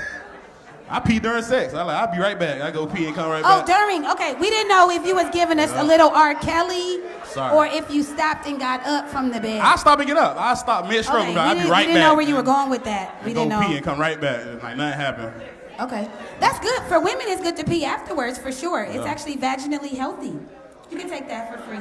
It's real. So it's squirt pee? Squirt. Oh, is that what we're doing today? Oh. Is it pee? Because I heard it's pee. I don't know. It don't taste like it. Oh, it is? Okay. Squirting, skeeting from the windows to the wall. Okay. Everybody's not a squirter.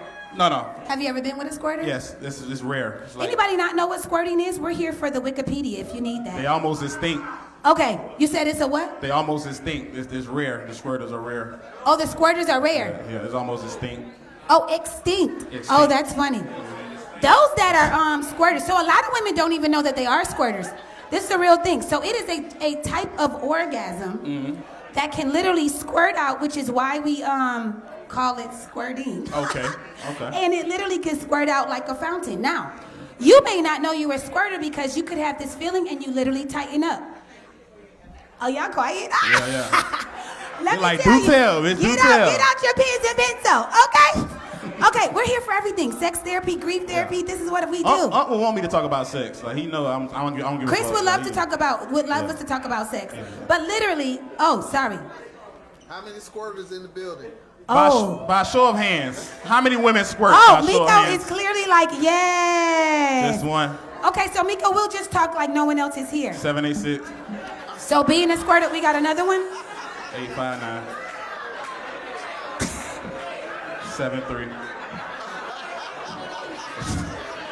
Was that your phone number? She like or your 73. That was your whole phone number? Yeah, I'm gonna give you the other 2 digits when I get off stage. Hold your breath. Hold your breath. So sometimes you could be a squirter. Not all women are squirters. You could be a squirter, but you actually, when there's that feeling of possibly it coming out, it as in urine, but it kind of squirts. You can feel it once you learn how to.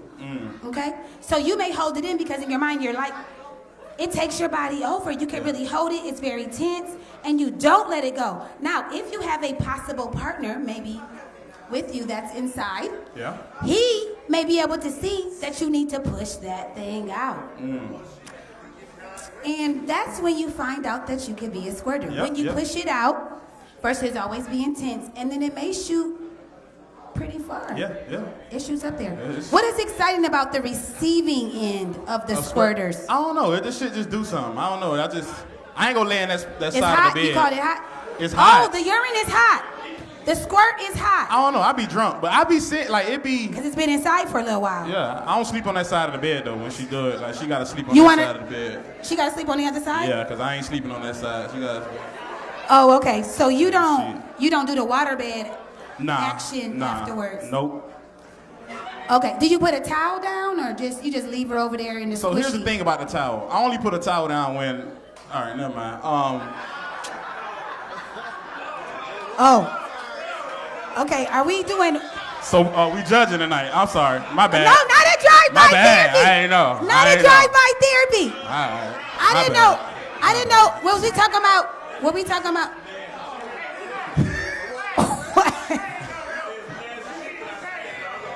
Sometimes you. There's a word for it. Are we talking about defecating? Oh, sorry. I didn't know how far we going. Well, I'll come back. I'm back. I'm Where's I'm your back. mind Sorry, going? back. Bring it back. Okay, guys. There's lots of different Yeah, she nasty. She a freak. fetishes. She a freak. So you're saying my husband taught me the phrase. He and his cousin say that. It's kind of funny. He talks about not running red lights. Oh, okay. That was the phrase I learned. It was a little slang. Y'all ever heard them running red lights? Yeah. So you sometimes run red lights. If it's no red light camera, I run it.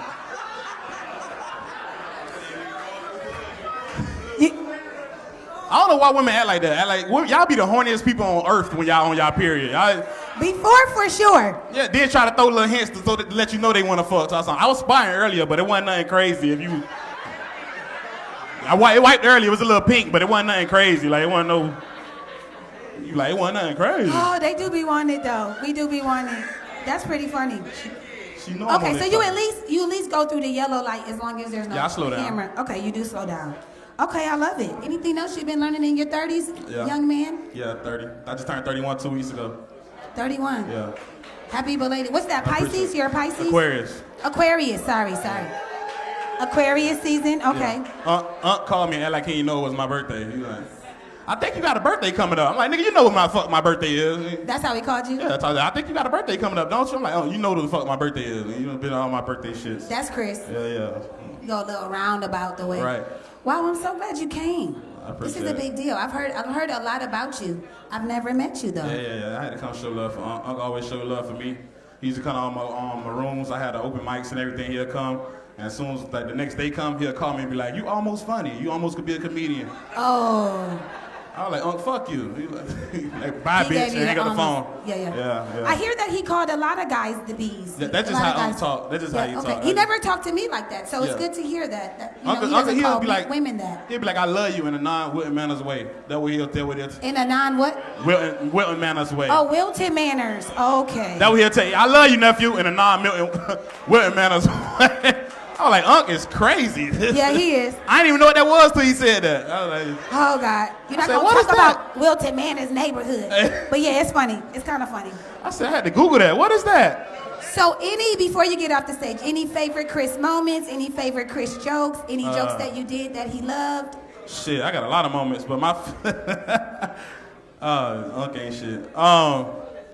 That man crazy. My favorite moment is when we drove. We had our first show on the road. We went to Valdosta, Georgia, and we performed in front of like 7 people. And I don't know if y'all know Unc. You know Unc got some shit to say if it ain't what it's supposed to be. I'm better than this shit. I don't even know why we ain't even had to come up here. We could have stayed home for this shit. So we used to talk about that shit every day, like to this day. Every time I see him, we talk about, man, how far we done came from the 7 people and how we doing shows now and everybody come out and support. And It's a big deal. That's a big deal. It's one of my favorite memories. We always used to Blowing talk up. Yeah, we used to always talk about how far we done came and how we. He said everybody used to come to my shows for him because, yeah, that what he used to tell me. Yeah. He said he used to come stand next to me and whisper some shit like, "I'm your only real friend. Nobody like you in real life." I was like, "What the fuck?" I'm like, you might be right, huh? You might be You're right. Well, I miss him. Rest in peace, Unc, man. Rest in peace, I like to Unc. see everybody came out for him and shit. Oh, yeah, it's a big deal. Yeah. Thank you so much, y'all. Give it up for Fat and Appreciate it. Funny. Thank you, sir. Okay, we got 2 more. Y'all okay? Everybody good? Okay, 2 more. Mr. Mitch Isley, come on up to the stage.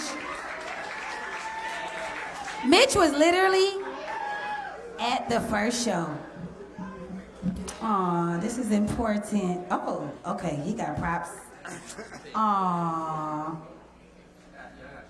You need to usher him? Okay. What's up, everybody? Wow, Mitch, So- we literally were you were at the first show at Kicking Crawfish.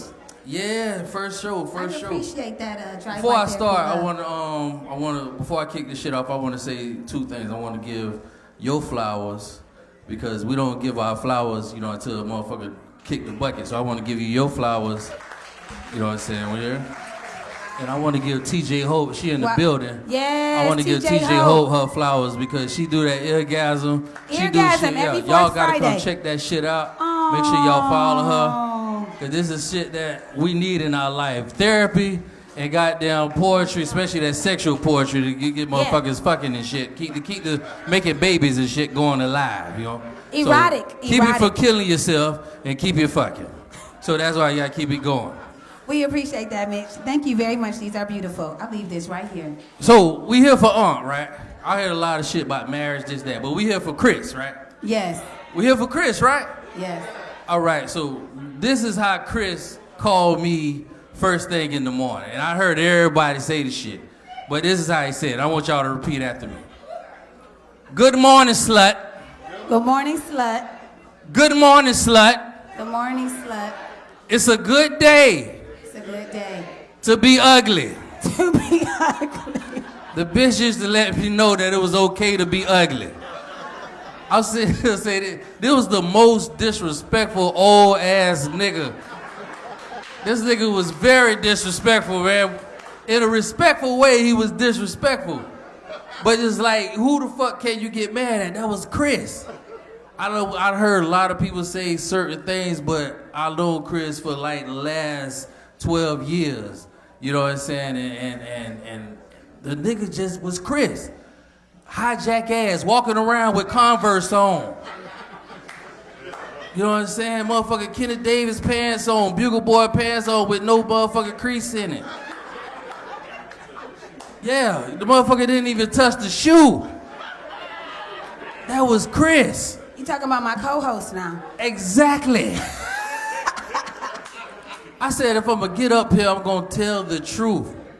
He gonna give you the mess. He gonna tell you if you're funny. He gonna tell you if you ain't. He gonna tell you if your room packed. He gonna tell you if you ain't. He gonna tell you if his room ain't do shit. Them motherfuckers ain't show up this shit. Motherfuckers gonna show up, but they guess what? They ain't gonna pay for a goddamn thing. Chris was something special. I told Chris, I say the older you get, the more your face sag. Oh, God. I said, God. That right cheek and that left cheek. That right cheek, yeah. I said, listen, Chris, you should pay motherfuckers just to FaceTime you because he look funny. If you look at Chris, you could just laugh. He had a gift to just make you laugh if you just look at him. Him and Larry Dog, I think them the 2 funniest looking motherfuckers alive. Then come Razor, then come Marvin, then come the rest. Thank you for the order. But he had that gift. When I first met Chris, I was trying to get into comedy, and we met at 84. It was an open mic, and he walked in, tall motherfucker, and I was like, damn, you was a ball player? And turns out that he really wasn't that good. I thought he was. But he put on that persona. The nigga had on I knew he wasn't that good because he had on high top Converse. And I say, niggas don't wear that shit no more. Nobody does that. Yeah. But no, only you wear that shit, but you 5'2" and can't dunk shit but some dingalang. No, this WNBA right here. You don't know.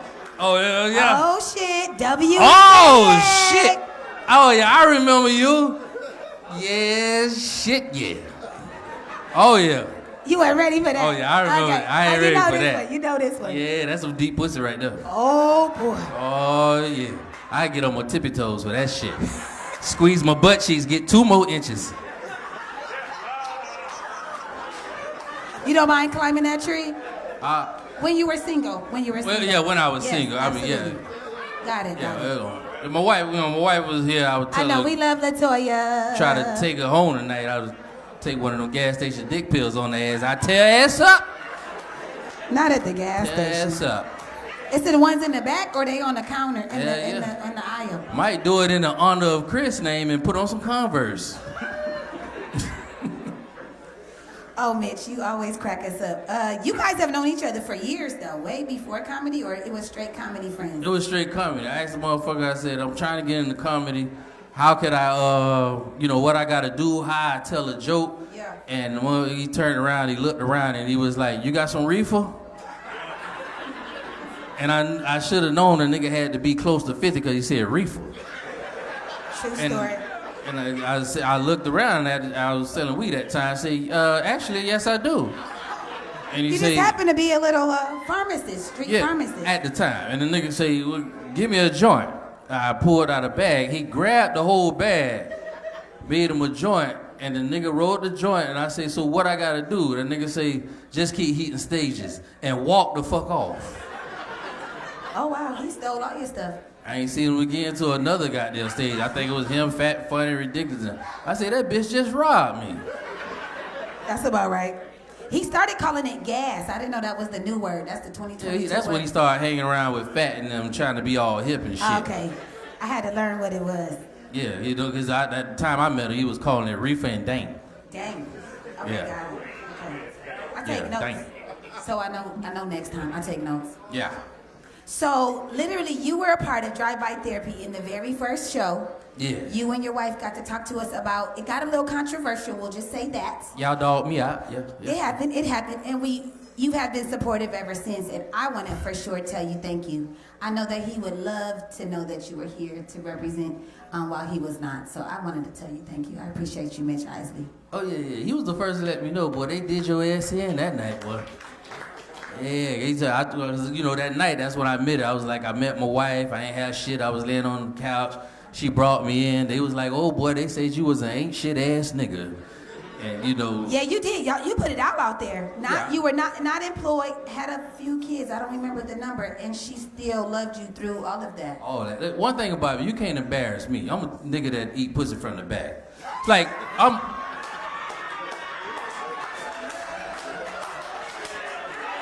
Okay, that's what we're doing today. I wasn't ready. Oh, God. Chris would be proud. You just made Chris very proud. Thank you for that. Another P word by 10 o'clock. Thank you. With Converses on. Okay. From the back. Got it. You're flexible. Yeah. It's hot in here. It gotta be a Jamaican club. They don't believe in air conditioning in this motherfucker. They don't believe in it? Don't be talking about web Haitian club. Oh, okay. Haitian owner, but definitely West Indian Caribbean. You right though. All together. Yeah. They turn the air to right before us, right there at 70, 72. 72, 78. 78? Okay. Yeah. It's about 78. Okay, you're probably right. 72, you gotta have a job. And that's at 13. Oh, God. You're crazy. Anyway, look, back to Chris. Back It is to what Chris. it's about. We're Chris. back. Back to Chris. And I want to say this about Chris, man. Chris is one of the most. I knew Chris was special when he came down to Lauderdale. No matter where the fuck he went, Chris represented Broward County, Lauderdale to the fucking fullest. True story. No matter where the fuck he went, he never switched up. His old school ass ways, he still represented, and he was his way. He told his jokes the way he told his jokes. I heard people say, if I catch you out there telling Chris jokes, we gonna whoop your motherfucking ass. But I was thinking about this shit all day, and that's a fucking lie. I'm gonna tell y'all something. Tell his fucking jokes, but make sure you put his name in front of it. Because just like you do Dr. Martin Luther King, you do Malcolm X, you quote all this shit, just say, a nigga named Chris Priester said, and then tell that bitch. Because you don't want his jokes to die with him. You feel me? Keep that shit alive. Because you want somebody to laugh. We all gotta laugh. So why not? Why hold the shit on? If I die, I want y'all to be telling the motherfucker how you put a bitch in a chicken wing. Well, if you don't know about the chicken wing, that's when you take a bitch legs and put it behind her head. The pussy fluff up, it give you 2 more inches, and you gonna beat the thing up. But you always making sure you get 2 more inches in. I'm hearing a pattern. 2 more inches make a totally big difference when it comes to an orgasm. You just arch your back out a little bit? Yeah, shit, yeah. Okay. Yeah. So, but tell his jokes. Tell all his jokes, but make sure you say where it came from. Don't say it's yours. Say it came from Chris Priester. That's how we keep his legacy alive. Don't sit here and keep the shit quiet. Tell the motherfuckers who said the shit. All right? You ain't gonna say a bitch had a dream. They gonna say who had a dream. You gonna say Dr. Martin Luther King. All right? You know what I'm saying? So make sure you say, if the motherfucker say coming out of the Honda, whatever the fuck that nigga say, if you talk about a goddamn midget, you talk about the shopping bag, it all came from Chris Priester. Oh, he would say something yellow bow tie. That would be how Yellow bow tie. That would be his speak. Yellow bow tie. Hey, yellow bow tie. That would be his tongues when he was speaking in tongues. Hey, yellow bow tie. Say his jokes, but put his name in front of the motherfucker first, so we can keep his legacy alive. Because sometimes we done lost a lot of people, you know what I'm saying, especially when COVID hit. When COVID hit, we all lost people, and it came to a point where we all got numb to the shit. Yeah, true story. I lost my auntie in December, and my uncle here tonight to support us in this thing, you know what I'm saying? His daughter here to support us. For being you know what I'm saying? She died on Christmas, and he was a fan of Chris Priester, and he's here when he lost his fucking wife. Appreciate you being here, huh? We all got to keep laughing and keep going. But like I say, don't let the shit die, man. Keep pushing, but keep telling it. Because in 8 months, some people lay back and they forget who the fuck that person was. Tell it in your own fucking way, you know what I'm saying? But anyway, back to the fucking and shit. No, you did well. I really appreciate it. I appreciate the flowers. You got us rolling. Yeah, they cost me what? Can you tell us about your next show? I meant to do that for every comedian. My apologies. Oh, yeah. I really, another thing, I really didn't want to pass around flyers. No, it's and okay. shit. We all here and love to laugh. So when is your next But I show? want y'all to laugh. Come out to Comedic May 27th. Also, it's a Saturday. It's called Comedic because you can also get on stage and you can also do karaoke. It ain't just us. You know what I'm saying? It's y'all. We want all y'all to get on stage as a family and do karaoke or do comedy yourself. So that's why we call it Comedic. Oh, good job. May 27th. Yes. We'll be there. Thank you, Mitch Isley. Y'all give it up for Mitch. Goddamn right. Oh, Come on, clap loud as shit, man. Make me feel special. So before we call up the last one, which has been a supporter from the very beginning. Everybody, probably we will leave in about 10 to 15 minutes, okay? If anybody is getting restless. We usually are done about 10 or 10:15, and we always end up talking about, end with black businesses. But you just reminded me something, Mitch, and thank you, Unc, for being here. At times, this was the last stage, stage 4.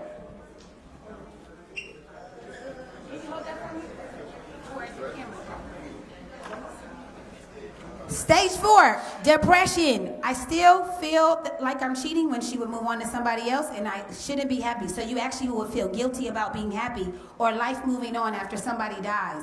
This is a really interesting stage, even for when he just talked about the uncle that lost his wife or daughter on Christmas, wife. That when you have some unresolved deaths in your life, that the next death that you experience brings up all of the other unresolved deaths that you have not dealt with yet. So I'm here, even if you're in a place of depression, even if it's with Chris or with whomever, acknowledge it. I don't think we should stay there too long, but acknowledge it. And my hope is that you not only deal with whatever the death is now, but that you deal with whatever the ones are that you never really addressed. Now, the way that coping works, thank you, sir. We appreciate you, Mark Anthony, or DJ what? GJ Rob, that's right. Tell me.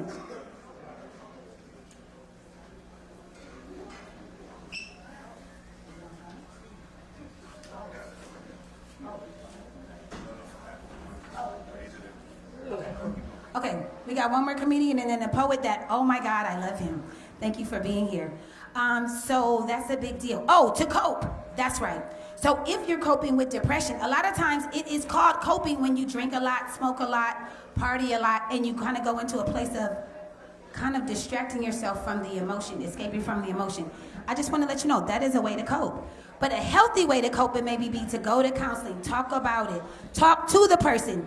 I said earlier, I was talking about schizophrenia being silly, but to talk to the person that has passed away is definitely healthy. Sometimes people talk to their mom about, help me make this food the way you did, and they really do talk to the person that passed away. Cope in a healthy way means to adaptively acknowledge. Adaptively is a word that means healthy, which is good. Everybody listening? And to acknowledge the sadness so that it doesn't internalize too long. Externalize it by talking about it, acknowledging it, even writing it on a journal. That's still releasing it from being inside. But the truth is, we all want to get to acceptance so that we don't remain in that feeling of depression, anger, bargaining, or denial. Those were my 5.5 stages. Y'all got that? Okay. All right, let's bring up Mr. Razor. Razor, you good? Razor has been to our shows for the last probably 6 years. You'll pop up and drop them gems. I call you Deacon every now and again when you give us that spiritual. I really, really, really do appreciate you. We had a lot of good talks in the last few days. Yeah. Regarding this. Yeah. I appreciate you helping me with this tribute for our friend. I know that you can understand all these stages. Did you go through all of them in the last week? I'm still on some of them. You're still on some of them. That's real. Yeah. For me, it's a bit unique. My story's a little bit different with Chris, because speaking as a mentor is different, you know. Most of the comedians, Chris has been able to mentor them. True. But it's different when you're the one that mentored them, right? Mm. And so Chris was like one of my comedy sons, you know? This is my 31st year in comedy. I moisturize. You moisturize? Exfoliate? You exfoliate that beard? And so, talking about Chris Priester he's a very unique individual. It would be like you had a child and they came out the womb walking. Wow. From day one, he had it. Man. And I think what helped him is because he came into comedy knowing already who he was as a man. Wow. And so it wasn't hard for him to find his comedy voice because he knew who he was and he wasn't trying to be somebody else. I definitely can co-sign that. And so the great thing about mentoring Chris is, and I've mentored a lot of comedians, the great thing about him is the fact that he was a teacher, he was an excellent student. Come on. And most times I only had to tell him or advise him about something one time. And he got it. He had a unique nickname for me, and he always called me the Bishop. Okay, I can get that. And so he would call me and say, Bishop, I got one for you. And then we'd go through whatever it was, and then it just happened. The Chris moment that I will always cherish is I got a call from a colleague in Los Angeles, and they said, you know what, Razor, you got any young comedians down there? Because Tiffany Haddish is coming down, and we want to give somebody a shot. Oh boy. And I said immediately, I got one she need to see. And so we got Chris on with Tiffany Haddish. She just endorsed him a couple weeks back. Man. And he killed. I was so proud. I was like, I was sitting in the front row like that, proud. That's my boy there. And he just embraced it, you know, just to be able to see an opportunity and meet the opportunity head on and just execute. I'm going to give Chris Priester probably the highest compliment that any comedian could give another comedian. Chris Priester was a comedian's comedian. Ooh, that's a good one. I have heard that before. And the way you know he was a comedian's comedian is because he had jokes that you said, motherfucker, I should have thought of that. And he was a comedian for all ages. Like he can go, I could put him in anything. You can put him in any circumstance. He can go fast or slow, left or right, up or down. He can go clean or dirty. He can go to the church, and he can go to the strip club. For real. Like, young and old, for sure. that was Chris. Now, I would like to address some shit that I heard on this stage. Bitch, if I die, because I may be translated like Moses, but if I die, motherfuckers don't do none of my shit. I'm telling you right now. It's not authorized, bitch. Okay. Even if you say Razor said, bitch, no. Okay, we got There's it. enough video. They can go right to the motherfucking YouTube, bitch. Don't say none of my shit. See my badge? Don't say my shit. 10-4, we got it. And yeah, man, he was just, that was my guy, man. That was my guy. And what I would tell people is, don't wait for us to get to moments like this to tell people you appreciate them. The one thing I'm not going through is I wish I told him this, I wish I told him that. Yeah. I told him what I had to tell him. So he went away knowing how I felt about him, and I know how he felt about me. So I'm not going through that, like. That's a lesson. You know, Start having those hard conversations with whomever it is. Thank God I don't have that. Yeah. Not to say that some don't, but I can honestly say I don't have that. You know, and just do that with people, man. And guess what? If you live every day like it's your last, when you're right, it's all right. He lived his life to his He fullest. lived it to the bus out. He lived that motherfucker like he had no brakes and the motherfucking accelerator was stuck to the motherfucking floor. It's true. And that's how we did. And the other thing, and I think I heard one person say this. The greatest thing for me as a man is to be able to go to that man's wife, look her in the eye, and don't have to lie. Go ahead. That man loved his wife. Yes. That man loved being married. That man celebrated his wife at any opportunity he had. So I don't have to tiptoe around. At the funeral, I don't gotta look behind for a bitch with a wide brim hat and say, oh, that bitch here. No kids coming out the woodwork. I ain't gotta worry about that. So I could be calm at the funeral and just celebrate him without looking for that bitch. You know that bitch always come. You know she do. They sell them hats specifically for the other bitch. They sell it. They sell it at the other bitch store. And she comes in, and I don't even give a fuck if it's wintertime. She has that big hat and a sundress. I don't give a fuck if it's in New York City in December. She got a sundress beaming through her ass. Then she comes, sit in the front, and kiss him on his jaw and fuck the whole service up. Oh, God. The other bitch store. The other bitch store. Okay, got it.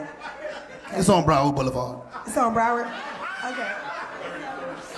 You know it's what off to of say. 31st? Ah! He done been there. Okay. That's good, Razor. I love you. Since you mentioned it, I might as well drop it before we get the the poet to come, which I appreciate that he's in the building. The funeral is the wake. Stefan, right here. Sorry, I pointed, but I'm looking at you.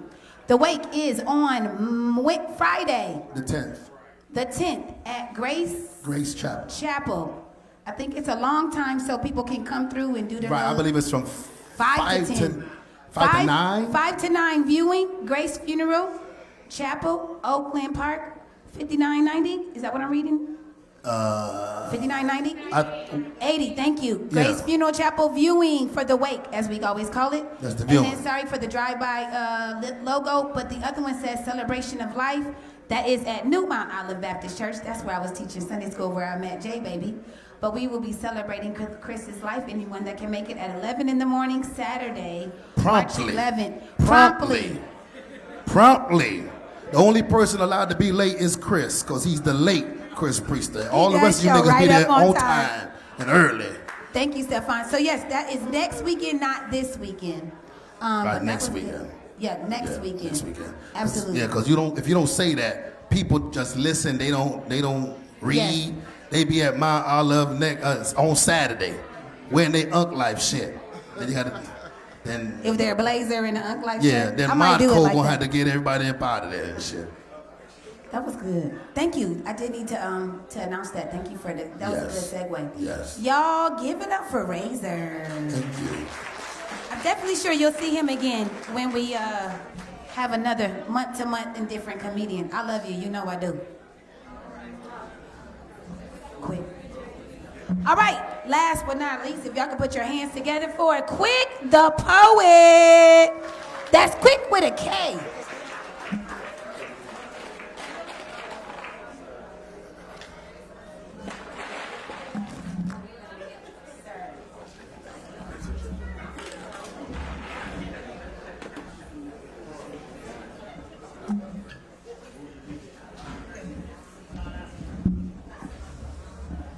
So what's cool is he's about to help me to announce what will be next month. So every first Wednesday, we will be right here. We, as in next month, it will be Kyle Grooms. Anybody know Kyle Grooms is a comedian? He's wonderful. The topic will be what we were supposed to do today. The ladies of Zeta Phi Beta know exactly what I'm talking about. It was supposed to say, it was help, I have trust issues. And you might know a little bit about that with something that you shared. But that is going to be next month, April 5th, same time, same place, from 8 to 10. All right, Mr. Quick, Yes, with the ma'am. K. No, with a Q. With a Q? Actually. With Yes, a Q? ma'am. Quick with a Q? Is it a Q? How do you spell it? Q-U-I-C-K. Oh, as the way that we know it. Yeah, Oh, why didn't my brain tell me K-W-I-K? My apologies. No, it's Quick all the good. Poet with a Q. My apologies. I take that back. You are great. I have seen you in South Florida for several years, and you kill it. I just wanted to say it's an honor to be on stage with you, sir. Thank you so much. It's an honor to be out here with all of y'all. To everybody in the building. Back to the bar. Like Razor do, right? Yeah. It's dope. I had a chance to get to know Chris over the past 5 or 6 years or so in the live entertainment and poetry and spoken word scene. And just to be in the room with you all, especially when it comes to the comedians, you know, because the field in itself can be really funny as a whole, and funny in an aspect of you're not always accepted in every circle you go to. And one thing I can say with Chris, he always made me feel accepted, and the rest of the comedians made me feel accepted, and I feel at home in this room with y'all. And I just want to thank y'all for giving me the opportunity to be here. Absolutely. How long have you known Chris? Last 5 or 6 years. Okay. Like even this evening, you know, transparency. You know, I'm laying there in the house, and my wife, she was downstairs, and she messaged me the flyer for tonight's event. And normally, my schedule makes it make it tough to kind of get out. And with getting that message from her, you know, I run downstairs, and I'm like, man, I didn't even know what was going on tonight. The algorithms are crazy, so a lot of the stuff we don't get a chance to see. It's true. And I'm thankful she sent it to me, and I went and changed real quick, and I told her, you know, I'm heading that way. She said, King, go live. And I came out tonight and just to support and, just thankful to have a chance to just not only talk with y'all and, was asked in the back if I would cater into the theme for next month. Yeah. Because what most people don't know is that the theme in itself was actually supposed to be tonight. A lot of us that are here in the building don't even know it, but he was actually supposed to be here in the building. And he was excited about the topic too.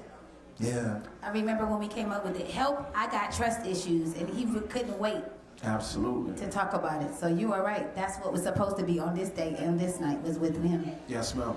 Yes, ma'am. Absolutely. And I've had my trust issues over time. Not just through poetry and spoken word, like anybody else through relationships. So hopefully I'll angle that into the next set the right way for you all. Oh, I'm ready.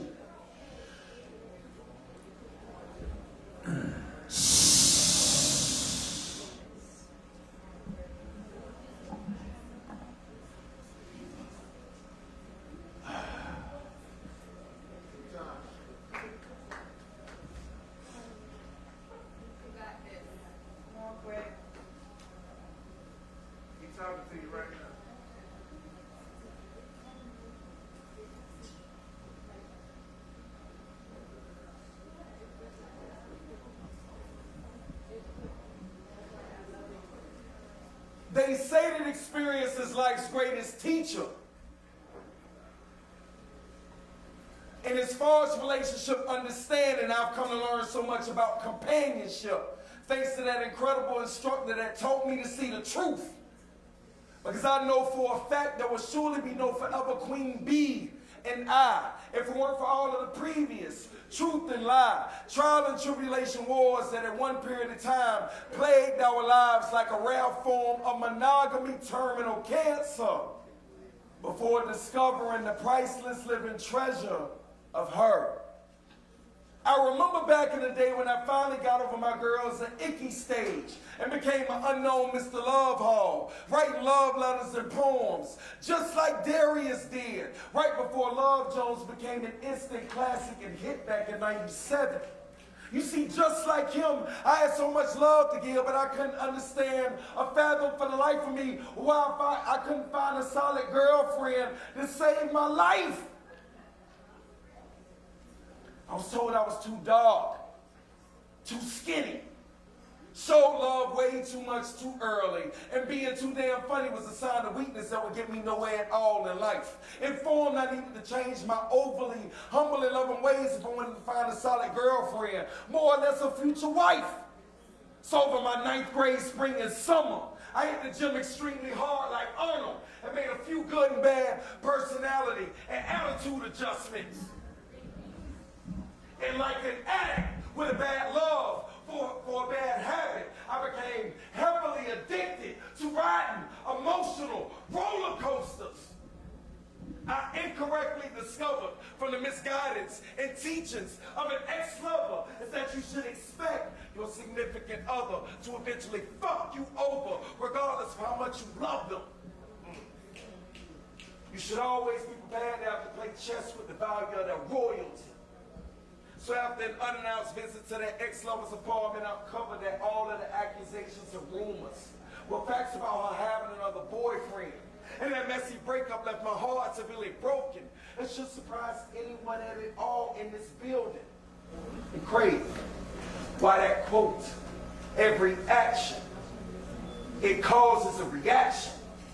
It makes so much sense. Quite a few hearts were unintentionally broken on that long road to recovery due to the cause and effects of my interactions with that ex-lover. And for every broken heart, I am responsible for leaving discarded like dead carcasses on the serial trail of reasoning that lead all the way back to my love life cemetery closet.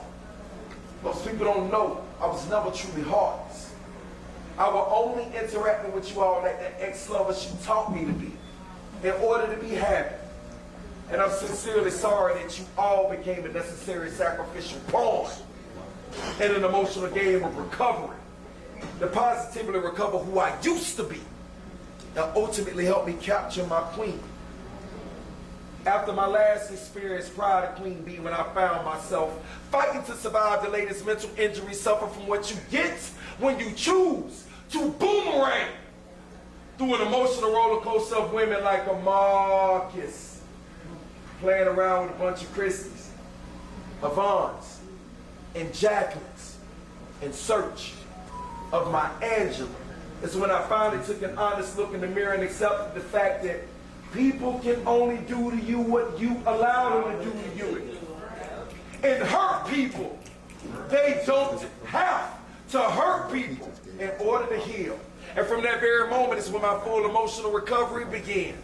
The moment that you discover that your relationship or interaction with anybody is going from that feeling of life invigoration to that Vivian Green realization that loving and interacting with that person, it ain't nothing healthy.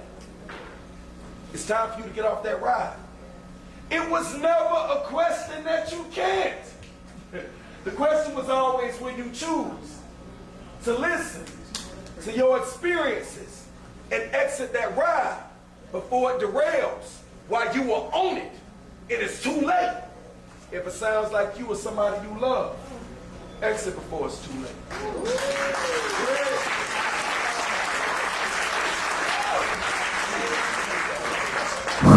Thank you, Quick the Poet with a Q. Whoa, that was powerful. That was really good. Y'all give it up one more time for Quick the Poet. Man, the gifts that we have in this room. All right, for those, if you gotta go, we understand. Usually, like I told you, we're normally done, but there is something that I always do in drive-by therapy, and that is come to the audience, and I wanna give, I don't wanna say each and every one of you, because each and every one of you may not wanna talk, but if anybody wants to talk about either the stage that you're in of grief, or just a favorite Chris moment, or just what you appreciated about today, or anything that you wanna share, I am here to hear from you. All right. TJ Hope. Just, of course, had to come and say something. I think we all kind of have developed a community around knowing Chris. You know what I mean? And just like you are his work wife, I'm like his work sis. The same thing, like just messages of people saying, you know, I'm sorry this happened. Just want to say that Chris was light and love through comedy.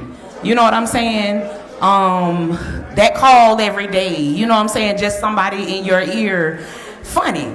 You know, I say that this is an unfortunate situation, but we got to remember to stay in the spirit of Chris. Because Chris was joy, happiness, laughter, and he wouldn't want us being sad in his memory.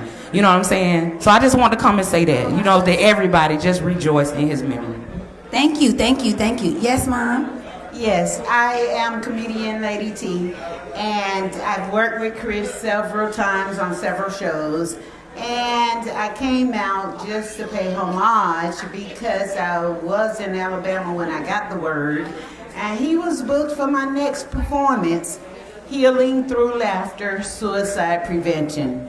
So you guys had a wonderful friend. I'm from Georgia, but you guys have a plethora of talent here, and I love you. Thank you. Thank you, thank you. You got something, or are you good? Oh. Yes, Mom. Go ahead. Hello, my name is Carolyn Harvey. I'm a comedian.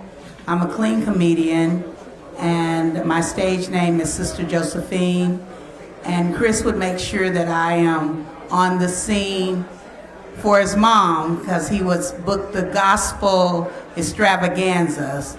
And I go way back with Chris where he mentored my son and went basketball. So he was like my little brother. And then I saw him on the scene. So with that being said, forever he will live in my heart and his memory will stay on. And he would want us to all smile and laugh and be happy. So let Chris' life be a reminder to you that you're here and make an impact on this world. Thank you for your time. Thank you. Anybody else? Maybe two more? Yes. One more? And then we're going to go.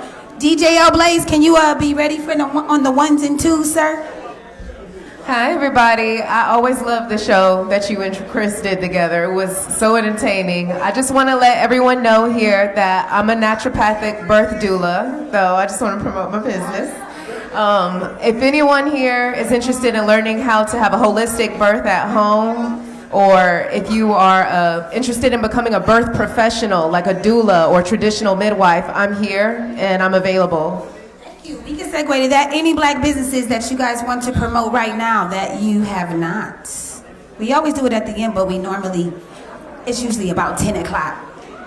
Yes, ma'am. Hi, I'm Camille and I'm a florist.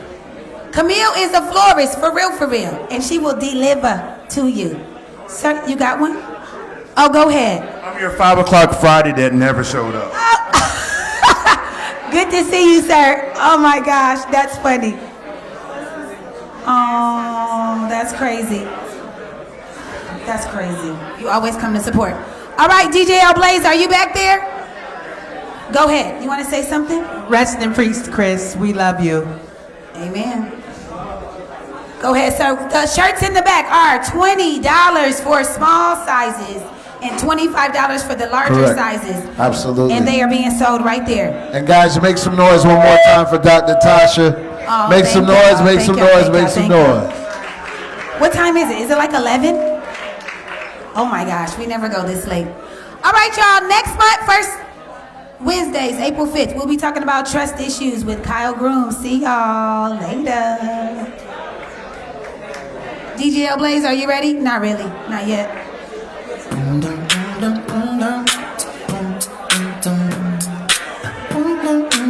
You know how we gotta do real quick? This is one of Chris's favorite songs. Every time I hear, he's like, "You gotta play this song for me, Larry." L Blaze, play just.